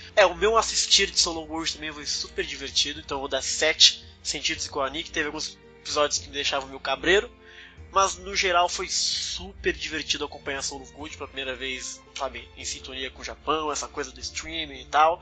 E a minha nota vai ter sim uma intervenção divina, porque foda-se, eu sou fã. Não, mas pera aí então, Xará. Essa nota de intervenção divina, você tá aqui no negócio como nota de fã, então não é, você não tá me perguntando se eu queria mudar, você tá me perguntando qual é a minha nota de fã.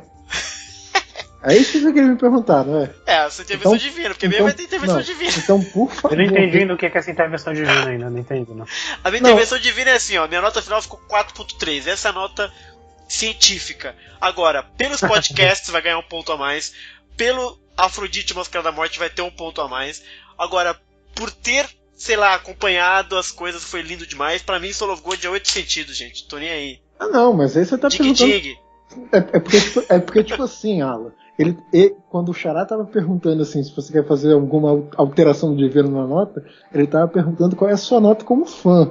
Então, por favor, deixa o Teixeira de lado, coloca aí a nota 8 milhões. Não, mas eu dei os motivos. Pois é, pra mim a diversão que eu compensa todos os baixos e tal, como o Bruno falou. Então pra mim é 8 em tudo, então. Essa galera, viu?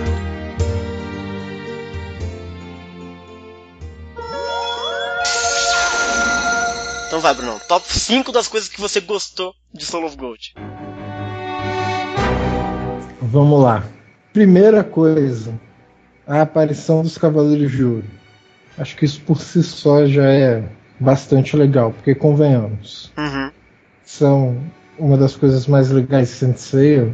Acho que mais legal que eles, pra mim, só o Ikki, que é o meu personagem favorito. Outra coisa que tá no meu top 5 foi o fato de eles terem voltado para Asgard. Acho que isso é legal. Terceira coisa foi a forma como eles, de pitada em pitada, foram dando dicas de que era o Loki, ao invés de fazer a revelação misteriosa assim, de que era o Loki. Eu prefiro a primeira opção. Pra mim é mais legal. Abrir espaço pra gente ficar fazendo teoria, discutindo se era ou se não era, etc. Cara, arrumar mais 2 é difícil, viu? Que isso? Vamos ver. Chara, pra mim são esses 3. Top 3 então pra você. Pra mim é top 3. Excelente, então tá bom. Vamos passar então pra Nicole. Nicole, você tem 5 coisas que você gostou em Soul of Gold? Eu tenho. Então comece. Eu fiz, tipo, em ordem decrescente seria, do 5 pro 1, tá? Boa! Então... No meu 5º lugar, eu coloquei o Doku e a versão zoeira, assim. Porque pra mim, tipo, ficou muito bacana essa veia cômica do começo, assim, do Soul of Gold. Eu achei muito legal. Talvez se eles continuassem nessa linha, mostrando coisas mais civis deles, fosse ainda mais legal, assim. E o Doku, eu acho que a gente teve pouco tempo pra ver ele jovem. Foi só... bem dizer, no Hades e agora com Lost Canvas e o ND que a gente tá vendo alguma coisa. Mas assim, na linha cronológica do que a gente considera o clássico... Verdade. Seria a única vez que a gente viu ele, assim, mais civil mesmo, né? Fazendo coisas que pessoas normais fazem e tal. Em 4º, eu coloquei... o Loki, que pra mim foi muito bem feito, e eu concordo com o Bruno, acho que foi legal, assim, eles terem colocado dicas ao longo dos episódios pra gente chegar a essa conclusão e tal. Que mais? No terceiro lugar, é claro que eu botei a primeira aparição do Saga, porque mesmo quem não gosta do Saga teve um ataque quando viu aquela cena dele lá no fogo. Foi foda tal. mesmo, cara. Foi foda, porque ninguém tava esperando que ele aparecesse naquele episódio. E aí, do nada, assim, ele apareceu, foi bem legal. No segundo lugar, eu botei toda a transformação do Máscara da Morte, que eu achei muito bacana ele ter sido resgatado, enfim, pelos produtores lá, pelo pessoal que montou a coisa toda. E a relação dele com a Helena, eu achei bacana, tipo, ele ter sido transformado pela atenção que ela deu a ele e tal, e os irmãozinhos dela lá e tal, eu achei isso bem legal, tipo, essa transformação dele pra mim ficou num segundo lugar. E pra mim, a coisa mais maravilhosa de Soul of Gold foi o Afrodite, assim.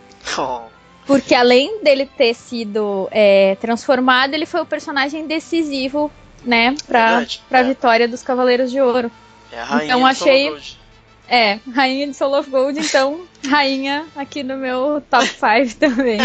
Excelente, curti o top 5, curti.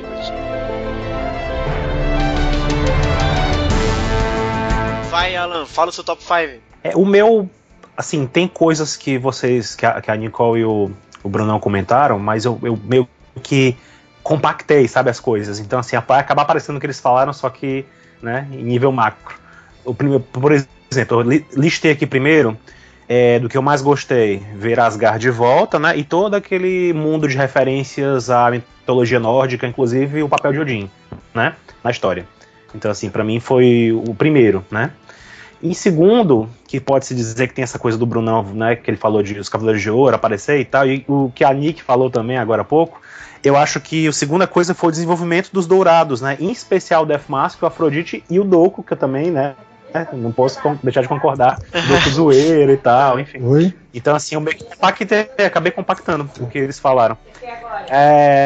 O 3, a interação entre os Dourados também foi muito bacana, foi ver algumas combinações, até aquelas lutas que tiveram, com eles lutando juntos e tal, gostei muito dessa parte, os diálogos aqui, acolá, mesmo sendo pouco, assim, que a gente comentou, né, há pouco, essa história de que podia ter mais desenvolvimento de alguns personagens, a gente foi enumerando um por um, né, mas no geral foi legal, foi mais do que a gente tinha, né, de um jeito ou de outro.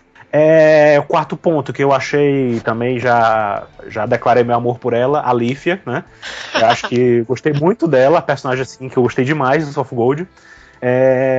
E por último, as pequenas referências ao clássico, né? Desde a Hilda, os Guerreiros Deuses, algumas cenas que foram, né, apareceram, como o Sigmund contra a da Hilda lá, ele encontrando o Shido e o Thor. Enfim, todos os guerreiros deles juntos, a própria aparição do Poseidon e do Sorrento, que a gente viu no final também, enfim, essas pequenas referências e tal, achei bacana. E é isso, meu top 5 é basicamente isso. Excelente.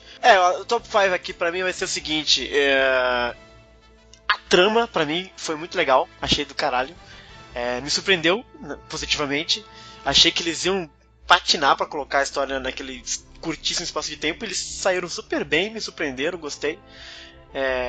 Então, de parabéns, adorei. Quarto ponto que eu coloquei, tô com a Nicole também, o Saga aparecendo foi uma parada, tipo, acho que foi o momento de Soul of Gold que eu mais vibrei, assim, tipo, que nem fã, parecia uma criança de pé no sofá. Porque eu não esperava, ninguém me preparou pra aquilo, então aquela panorâmica assim do fogo e o Saga subindo a imagem pra ele foi tipo muito bem feita mesmo, os caras acertaram a mão, foda. Adorei o Andrés Locke também, /Locke, né, o Andrés /Locke, achei um puto de um vilão bem trabalhado, gostaria de ver mais vilões assim em Saint Seiya, embora no final ele vira aquela coisa meio beligerante, meio unidimensional, mas até chegar lá eu achei muito legal o personagem do Andrés. O meu quarto ponto é essa coisa que todo mundo gostou, que são os Dourados Civis. Isso é do caralho em Soul of Gold. Achei muito bom. Acho até que é algo que eles poderiam pensar em fazer um pouco mais nas próximas obras de Saint Seiya, sabe? Esse tipo de coisa de você ter os personagens e você explorar mais um pouco eles civilmente, sabe? Nem que sejam os bronzeados, se for, sei lá, os Cabelo de Prata, ou quem for, dá um núcleo civil pra eles que fica legal, né? Cresce muito o personagem em cima disso. E a gente teve personagens como Máscara da Morte, Afrodite, o próprio Aldebaran e o Doku, acho que se deram muito bem por causa disso, porque eles tiveram esse momentinho no começo que foi do caralho. E pra finalizar, achei do caralho fazer os podcasts Soul of Gold com todos vocês, foi maravilhoso poder falar episódio a episódio. Mas a gente não sabia que podia botar esse no peguei vocês no pulo. A gente não sabia que podia quebrar a quarta parede assim. Quebrei a Eu quarta também parede. te amo, Xará, pode deixar. Foi do caralho, não tava planejado fazer, a gente acabou fazendo um por um e acho que foi demais. Foi do caralho. E é isso aí, gente. Top 5 do que a gente gostou. E aí eu vou pedir uma pergunta. E eu ainda digo, peraí, ainda faço aquela provocação que eu sempre te faço em off. Vamos fazer mais podcasts falando do anime clássico, sim, seja episódio por episódio, ou blocos de episódios, em mangá, enfim, vamos continuar fazendo isso aí, quer ficar legal. Vai rolar. E aí, eu sei que o Alan vai conseguir trazer, mas eu não sei se vocês, o Brunão e a Nick vai conseguir, mas vocês têm aí de cabeça o episódio de vocês que vocês mais gostaram? Eu tenho na ponta da língua. Então, o Alan, todo episódio 11, ele fala. Disparado é o 11 pra mim. É o 11, né? Assim, eu confesso, Xará. Eu escalonei, né, também. Então tem depois do 11 vem, lógico, o 12 e o 13. E depois os primeiros também. Assim, eu tenho basicamente os episódios que eu não gostei, na verdade. Mas vai lá, Bruno, fala aí. Eu fico entre 3 episódios, Xará. Vai. O episódio 11, o episódio 12 e... Qual é o número desse episódio? O episódio em que o Shaq e o Máscara da Morte lutam? Acho que é o 10, será? Que é imediatamente antes do 11, não é? Eu não sei agora se é o 9 ou se é o 10. Peraí. O Death Mask luta que tá falando, é isso? Contra o Fafnir, isso. O último do Fafnir, acho que é o 10. É o 10. Então, pra mim é 10, 11 12. Boa, Brunão. E aí, entre esses, você não tem um top pra você, um melhor? Não tenho. Nick, tem um episódio favorito pra você? Olha, eu gostei bastante dos últimos 3, mas eu acho assim que de todos, eu acho que o episódio que a Helena morre foi o que mais me deu assim a feeling. Sim. Porque tem toda a coisa do Máscara da Morte, mas também tem do Afrodite, que no fim das contas foram as duas estrelas do 3, né? Soul of Gold. Acho que é o 4, episódio 3, né? Não, o 4. Acho que é o 4. Acho. Não tenho certeza. Não, é sim, porque esse é o episódio que eu escolhi também como o melhor de todos, porque foi o episódio que eu amei Soul of Gold, assim. Foi a partir do momento que eu falei, caraca. No 3 o Death Mask aparece, né? E no 4 aqui. O 4 que tem o fechamento dele com a Helena. E realmente esse episódio pra mim é do caralho, né, Nick? Foi o que eu mais gostei, assim. Claro que eu gostei bastante do final também, que, tipo, no último ali, naquela cena final do Aioria com a Lífia, ali eu gostei do Aioria. Foi o único momento que eu gostei dele em Soul of Gold inteiro. Porque eu adorava o personagem. E eu não consigo aceitar o que fizeram com ele. Excelente. O meu também é esse, episódio 4, eu acho. Eu revendo agora, né, fazer essa maratona pra gente poder fazer o julgamento final, eu percebi como ele é bem feito o episódio 4, sabe? E é engraçado que o episódio 4 tem o Camus, né, tem toda a história que eu não gosto, etc.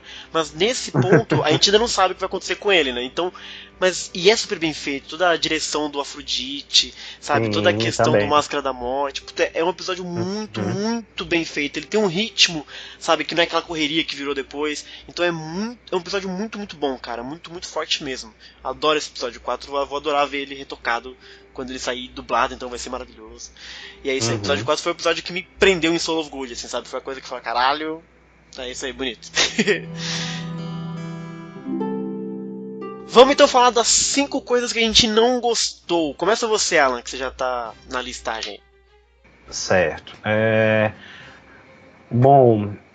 As armaduras divinas ficaram meio banalizadas, né? Foi o que eu coloquei assim de cara, eu me lembrei.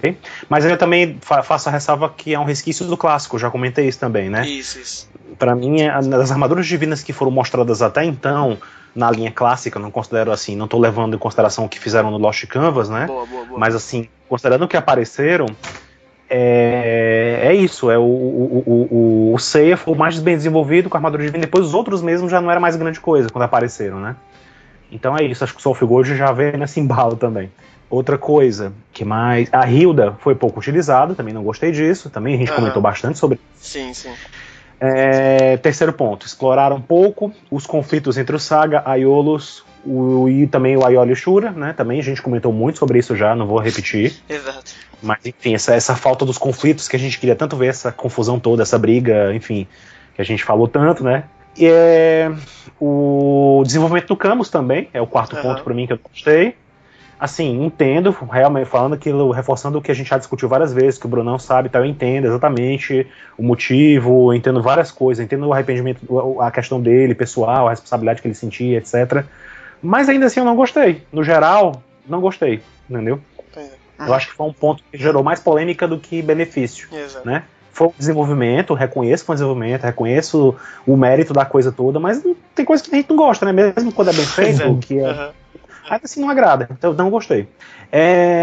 E o Milo também, o último ponto pra mim foi o Milo também, que ficou muito de lado nessa saga toda. Então foi basicamente isso que eu não gostei. Eu não falei do óbvio, que foi a questão de traço, a trilha sonora, porque a gente já mencionou lá em cima, né, em outros pontos, nos quesitos, então eu não repeti muito isso. Mas eu entendo se vocês mencionarem, porque merece. A ideia é ser mesmo mais a coisa da história mesmo. As coisas técnicas a gente já bateu o suficiente, acho, né? Pois é. Então eu não entrei muito nesse mérito. É isso. Boa. Coisas são essas. Boa lista, Alan. Brunão, e aí, as 5 coisas que você não gostou? Vamos lá, Xará. Primeira, e pra mim acho que é a mais grave, pelo menos da forma como eu entendo Soul of Gold, a gente já falou antes, 3 Cavaleiros de Ouro desenvolvidos de 12, pra mim é um absurdo. Boa. É um pecado. É um crime contra os Cavaleiros de Ouro. Contra o nome da série, né, Bruno? Foi a coisa que eu mais detestei, assim, de Soul of Gold. Só 3 de 12 não rola. Não rola. Segundo ponto, não ter rolado a lavação de roupa suja que a gente queria ver. Potencial gigantesco pra você. Aí acaba sendo continuação do primeiro, né? Potencial gigantesco pra você desenvolver os personagens, pra você terminar coisas que aconteceram na era clássica e que estão ainda em aberto, pô, e não rolou. Terceiro ponto que eu absolutamente detestei de Soul of Gold é a trilha sonora. Como é possível a trilha sonora ficar invisível até a série inteira, cara? Como isso é possível? Eu fico pensando assim, cara, deve dar trabalho você conseguir fazer um negócio tão ruim assim. Não tem como ser tão ruim assim de propósito. Quarto ponto, e esse eu vou colocar em destaque especial, porque também, de certa forma, vai invocar algo que eu já falei. Não ter rolado Saga e Aiolos, isso já é um pecado porque está incluído antes, mas esse é especial porque isso é uma coisa que está desde o começo de Sensei, não foi assim, foi nojenta a solução que eles deram. Foi nojenta, até a referência curtinha que eles fizeram, para mim foi imperdoável. E a quinta, cara, para mim é um absurdo que companhias como a Toei e como a Bandai tenham criado uma obra tão ruim tecnicamente falando. Imperdoável. Se você olha o currículo das pessoas envolvidas, a quantidade de coisa boa que eles já fizeram, assim, pra mim eu não consigo entender como que eles não conseguem transferir essas coisas para Sensei, ainda mais sendo uma franquia que eu acho que se paga, né, pô? Tem jogo para vender, tem boneco para vender, tem um monte de coisa que eles fazem e que acho que é uma propriedade intelectual que se paga, pô. Então acho que valeria a pena investir um pouco mais. Mas, claro, isso é resmungo de fã que não tem a possibilidade de ver lá a ficha financeira da parada, mas enfim, tem que falar, né? Exato. Esse pra mim, Xará, é o top 5 de coisas que eu não gostei em Soul of Gold. Boa, Brunão, boa. Agora o meu top 5 de coisas que eu não gostei de Soul of Gold. Topo dela, Camus de Aquário. Uma pena. Oh, que surpresa, tô chocado, peraí. É o meu personagem preferido. E sofreu horrores em Soul of Gold. Foi muito. Eu comentei inclusive no Facebook, cara, que eu revendo a série, né? Eu até tava curtindo revendo e é um episódio em que todo mundo tá mitando, sabe? Tem. O Mu fica batendo no Fafnir, fazendo coisas mó legais. Aí o Miro tá fazendo uma merda. Mas o Miro morreu, na verdade. O Afrodite fazendo um monte de coisa, Máscara da Morte. E aí quando aparece o Camus, bate aquele desânimo, sabe? É muito triste pra mim o Camus que aconteceu com ele, mas enfim. Paciência, né? Bola pra frente. Quarto ponto que eu acho que pra mim Soul of Gold pecou e infelizmente não gostei muito. Embora tenha momentos que eu acho muito legais, acho que faltou lutas em Soul of Gold. Infelizmente é um dos pontos que eu vou anotar como as coisas que eu não gostei muito. Muita luzinha. Eu queria que Sensei fosse pra um lado mais físico, sabe? Uma coisa mais... sei lá o que eu quero também, mas eu não quero luzinha na tela, infelizmente. Né? Foda.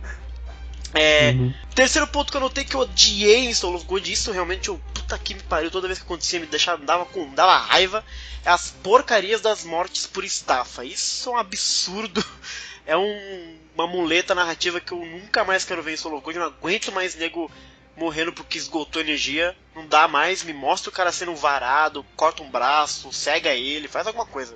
Não me faz mais esses caras morrerem por causa disso, não aguento mais. Quarto ponto, rimando aí com Alan, armaduras divinas, não tinha o menor motivo de elas acontecerem, não acho que elas são tão bonitas assim pra justificar, então infelizmente no texto não, só atrapalhou, na verdade.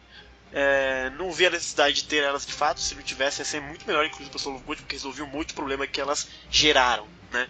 E o último ponto que eu não gostei, tô com vocês também, é um absurdo você fazer Soul of Gold, você trazer esses caras de volta e você não fazer a Iolus e Saga conversarem de maneira contundente sobre tudo que aconteceu.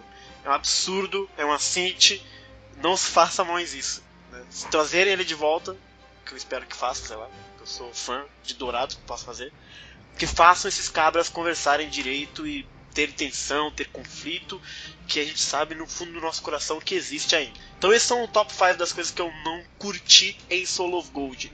Nicole, e tu? Então, eu vou fazer eco pro Alan aqui, porque várias das coisas que ele apontou eu também coloquei na minha listinha, e algumas coisas que tu e o Bruno também falaram eu vou comentar.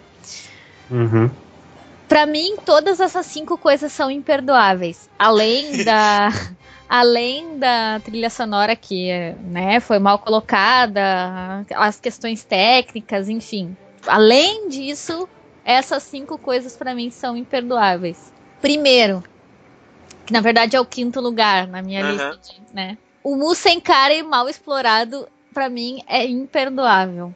O Mu... E ainda mal explorado, porque se fosse verdade. Só sem cara, mas bem explorado, ainda vai. Mas sem cara e mal explorado, assim, me dá nos nervos, porque é como eu tinha comentado antes. O Mu é um dos personagens que tu não precisa ser de Ares pra gostar do personagem, entendeu? Todo mundo gosta do Mu. O Mu é o cara que te leva... Em vários pontos, pelo menos do clássico, assim, até no Hades também, né? Te leva, né? Ele é o fio condutor da história, assim, é ele que te apresenta as coisas e tal. Então, assim, pra mim é inadmissível que ele tenha ficado escanteado, ainda mais por causa da questão das armaduras, que o Alan comentou. Além das armaduras estarem mal colocadas ali, o cara que deveria saber das armaduras não sabe. Então, assim, foi um absurdo. Pra mim isso é imperdoável. Em quarto eu coloquei a Hilda, né? E o que fizeram com ela que foi lamentável, porque assim, não tem explicação tu simplesmente escantear a representante de Asgard se tu tá colocando os personagens em Asgard. Mesmo que ela tenha perdido seu poder e tal, porque a gente não sabe isso, não nos apresentaram isso. Mas mesmo que ela tenha perdido seu poder para Lífia, por exemplo, ela poderia e deveria ter sido usada como uma preceptora da Lífia, não só dizer assim, vai lá e resolve, se vira. Sabe? Eu achei isso, assim, ridículo, pra não dizer outra coisa.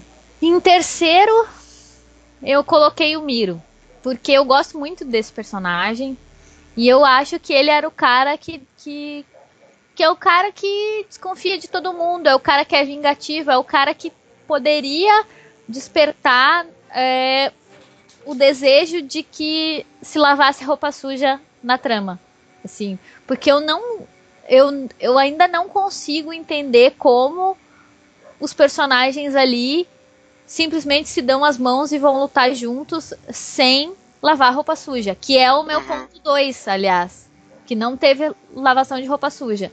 E eu acho que o Miro é um dos poucos personagens que até então em Hades era preocupado com isso.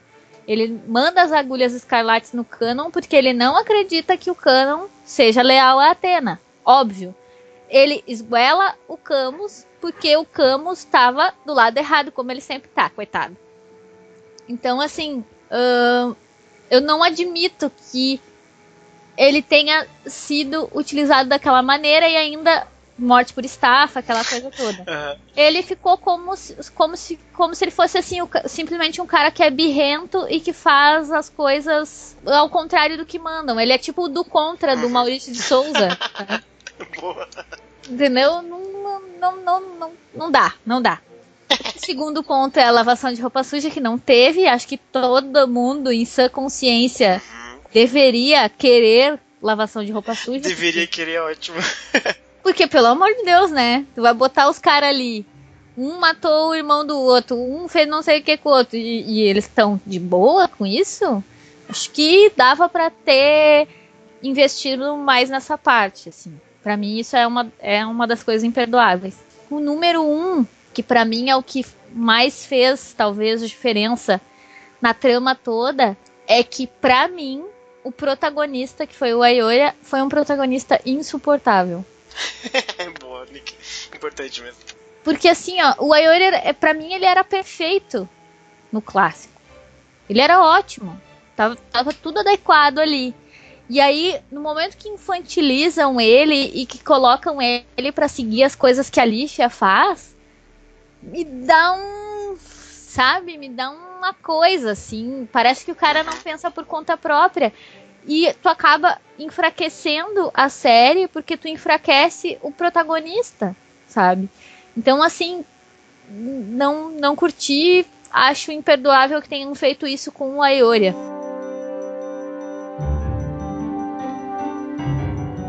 Já que você tá falando, já vê se você consegue puxar da memória aí o episódio que você menos gostou. O pior episódio de Soul of Gold pra você. Que eu menos gostei.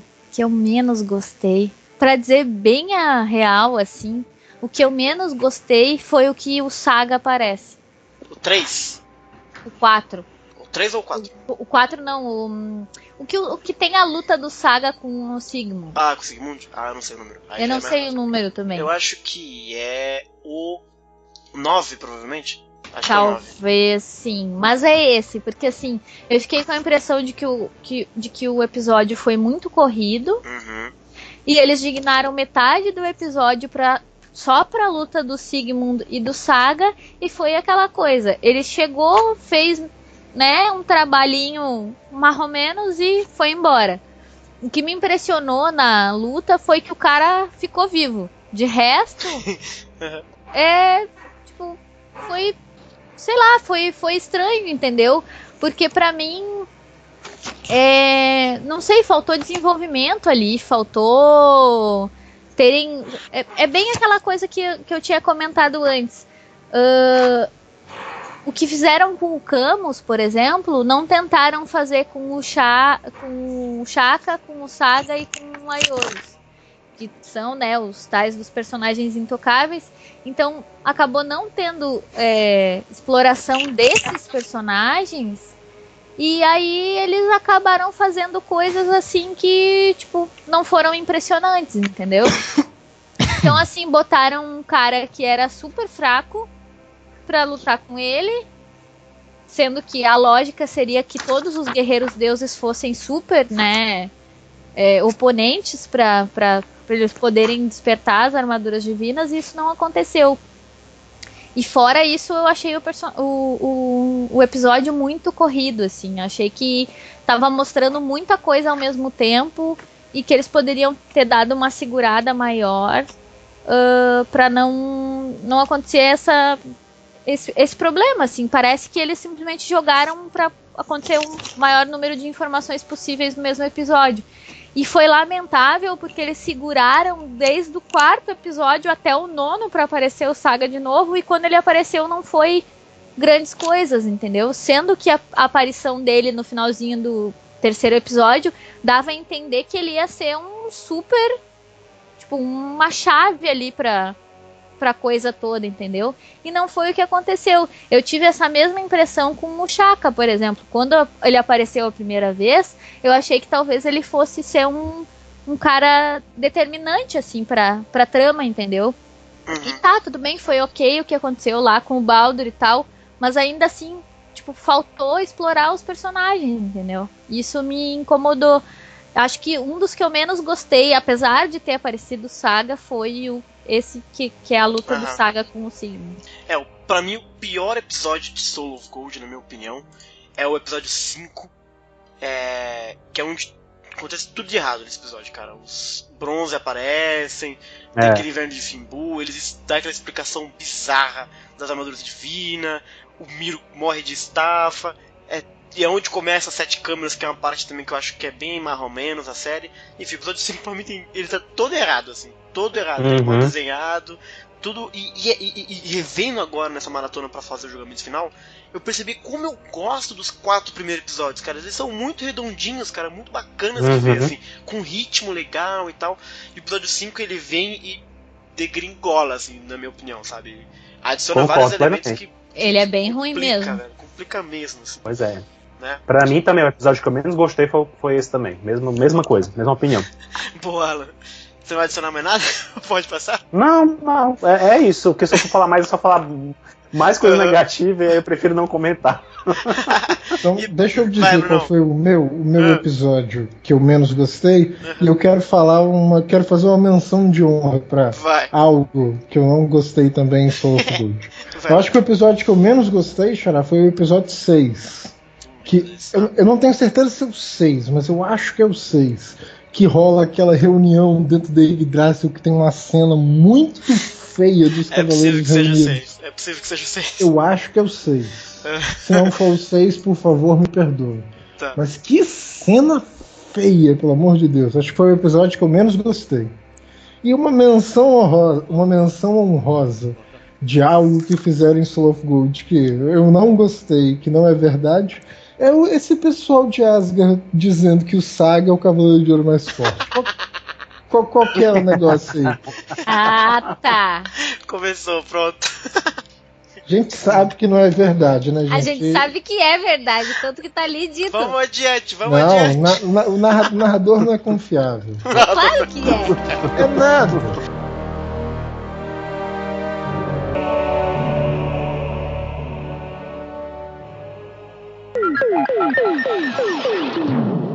Vamos agora à parte final do podcast, pra gente terminar bonito esse julgamento final, pra gente encerrar o Soul of Gold no podcast. Eu fiz a contagem de todas as teorias que a gente fez em todos os podcasts. A gente começou a falar de Soul of Gold no podcast 11, nós estamos no 50 e caralhada já.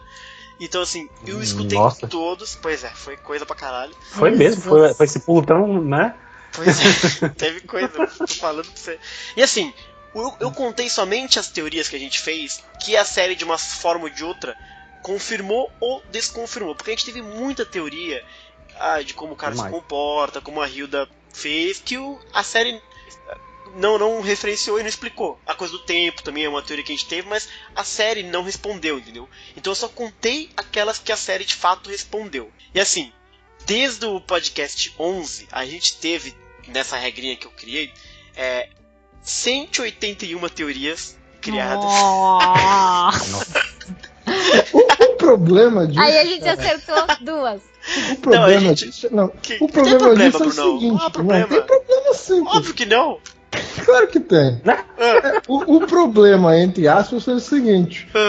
Se fosse ter essa contagem mesmo, pô, eu teria teria diferenciado na hora o que era teoria maluca de fã feliz e o que era o que eu achava que ia acontecer, tá ligado? Que eu fiz um monte de teoria maluca. Não, mas a graça é essa, ué. Mas eu acho que a gente, quando foi falando dessas coisas, a gente até pontuava bastante, né? Isso, assim. Sim, acho que o Bruno sim. pode provar que a gente, quando viajava, a gente deixava claro que tava viajando. Exato. Não era uma coisa assim. Né? Mas viajou é E teoria, também não tem. assim como tinha umas teorias que a gente já tava assim, meio que. A gente meio que apostava, que até as que a gente acertou, né? De repente foi aquelas em que a gente apostou mais e só isso aí tem mais chance de acontecer e tal. Eu acho que a gente fez uma diferenciada aí.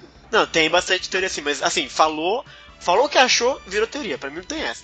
E aí, Tá certo. Aí, ó, tá tivemos vendo? 181 teorias, tá acho certo. um ótimo número. A gente teve uma porcentagem de acerto no podcast, tá? Contando todo mundo. Vou dar um por um depois. A gente teve de 181 Ai, meu teorias, Deus. a gente acertou 67. Então o podcast teve um índice de 37% de acertos, que eu achei ok até. Achei legal porque a gente viaja bastante, mas eu achei bacana. Vamos aos caras, né? O Alan venceu com 69 teorias ao todo. O Alan tá de parabéns, você realmente foi longe. Isso não contando as loucuras, né? Foi pouco, eu podia ter feito mais. Podia ter feito mais. Na próxima série você se prepare e faça mais. Então. Me superarei na próxima. Exato. Você teve uma porcentagem de acerto, Alan, que legal, de 42% e foi o que mais acertou entre a gente, tá de parabéns. Assim, dos que teve um nível de teorias alto, né? Porque teve um povo aí que não fez muita teoria, né? Em segundo lugar fui eu, fiz 64 teorias. Foi bastante teoria também, teorizei bastante. É isso aí. Com índice de acerto de 37%, então tô ali na média do podcast. Em terceiro lugar veio o Brunão com 32 teorias, e o Brunão é o que mais viaja bizarro. Aí, tá vendo? Ele contou as minhas viagens bizarras de teoria. Mas aí a série provou, Brunão, o que eu posso fazer? De Não, 32 pô. teorias. Você tá contando as minhas viagens bizarras como teoria, pô. Qual Mas abraço? eu contei as minhas também, pô. Aí não posso fazer. De 32, o Brunão acertou só 7, então ele tem um índice de 21% de acerto, Brunão. Mas eu acho bacana, eu acho legal, você tem que viajar mesmo, tem que ser o cara que vai pros lugares que a gente não Claro. vai. Exato. Aí as menções honrosas, a Nicole só fez 6 teorias, Nicole, uma vergonha, um absurdo. Mas eu acertei 2. Acertou 2. Eu tenho mais acerto que o Brunão, tenho 33%. Ora, É verdade. A Danda fez 2 teorias e acertou as 2 teorias. viu, ó? Olha, 100%. Muito melhor, só faz o que acerta. 100%. Só fala quanto 100% acerta. de aproveitamento. Exato. O El fez 5, acertou 3, também tem ali 60% de aproveitamento. O Sagara fez 1 e errou 1, 0% pra ele. E o Cadu e a Aline também fizeram 1 e todo mundo errou uma teoria, 0% pra eles. E pra terminar, eu vou dar algumas menções honrosas que eu fui ouvindo e achei curioso como, mesmo errando, meio que vocês chegaram perto de umas coisas curiosas. Por exemplo, no podcast 22, o Alan, ele tem uma teoria que é errada, mas eu achei muito boa, porque ele fala assim, que ele gostaria de ver como inimigos os guerreiros deuses antigos. E assim, não foi os guerreiros deuses antigos, mas a menção honrosa porque, pô, eles apareceram, etc. Seria massa. Foi legal. Outra menção honrosa. Isso fui eu, na verdade. Eu disse que poderia ser algo no podcast 22, que a gente nem sabia, a gente tava falando de Ares, falando de Nyx e tal. Eu falei que poderia ter sido algo como foi em Asgard. Não sugerindo que seria Asgard, mas com o desenvolvimento de Asgard, entendeu? Foi uma menção honrosa, eu errei, mas enfim, né? Outra menção honrosa do Alan, no mesmo podcast. O Alan disse que o Poseidon poderia se aproveitar da confusão de Hades pra tomar o mundo, que é exatamente o que o Andrés faz, cara. Seria legal, pois é, seria legal também. Boa menção honrosa. Menção honrosa, Brunão, no podcast 23, disse que o gigante Surt ia aparecer na série. Não apareceu, mas apareceu o Surt, pô. Pois é, Pois é, mas foi chato, assim, realmente eu acho que pra o negócio ganhar o status de Ragnarok tinha que ser uma coisa mais violenta ali, assim. Eu acho que essa última teoria que eu coloquei como umas coisas que eu gostaria de ter visto, né, que eu acho que faltaram, eu acho que seria legal se tivesse aparecido mais figuras mitológicas e tal, que aí dava até uma razão para as armaduras divinas aparecerem, né, mas enfim. Exato.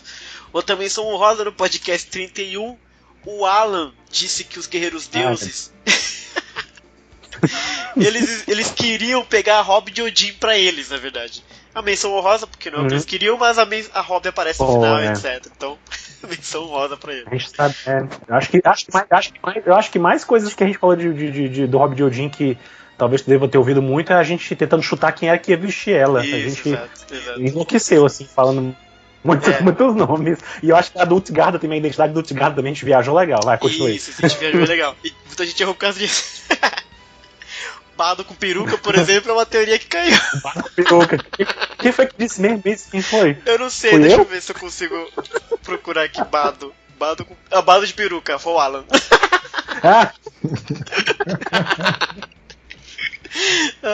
E outra menção rosa do Brunão. O Brunão no podcast 31, ele disse que com a Yggdrasil por perto, o Afrodite poderia ser o mais fodão. Olha isso, cara. É uma do caralho, Brunão, cara. Acertou muito antes.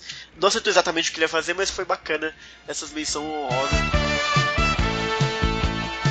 Eu vou compartilhar com todo mundo o documento, né? Com todas as teorias que eu coloquei. Vocês mesmos dão uma olhada, ver se tá certo. Coloca alguma coisa sobre Júdice, a gente pode contar nessa grande brincadeira e tal. Mas é isso, tá disponível para todo mundo poder ver a contagem, todas as teorias.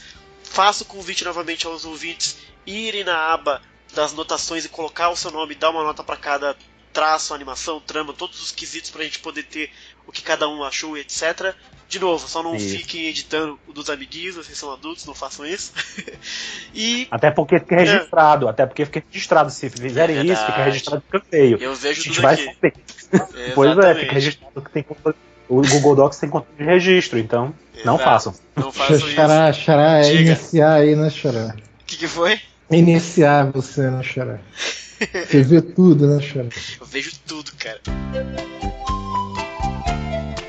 E é isso, queria agradecer novamente a Alan, Nicole e Brunão por ter participado não só desse podcast, mas por essa maratona que vem desde o podcast 11 de Stone of Gold.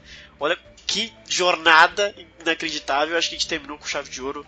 E muito obrigado a todos vocês. E agradecer aos nossos amiguinhos que não estavam aqui também, né? Verdade. Tipo, o Anime Man, o Wes, a Danda, toda a galera que participou, os ouvintes, Aline, enfim, tem uma lista, a Aline, tem uma lista grande de pessoas que o Cadu, né? Exato. Enfim, todo mundo que deu a participada aqui, acolá, e faz parte também, todo mundo, né?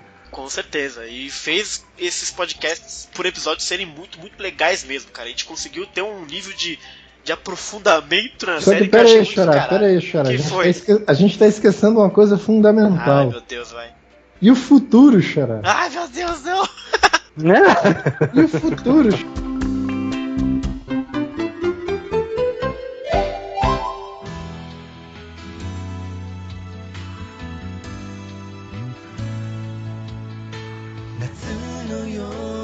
E aí, Nicole, e a Afrodite? Eu ainda tava esperando falar do Camus, mas... o Camus, deixa pra lá. É verdade. A última palavra era do Camus. Poxa. Foi o Alan, o Alan que cortou a gente.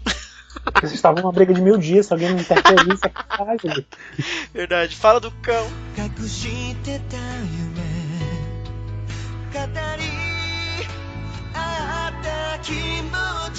Todo mundo pronto já? Todo mundo pronto. Você falou por você? Não, eu falei por mim. Desculpa, eu falei por mim.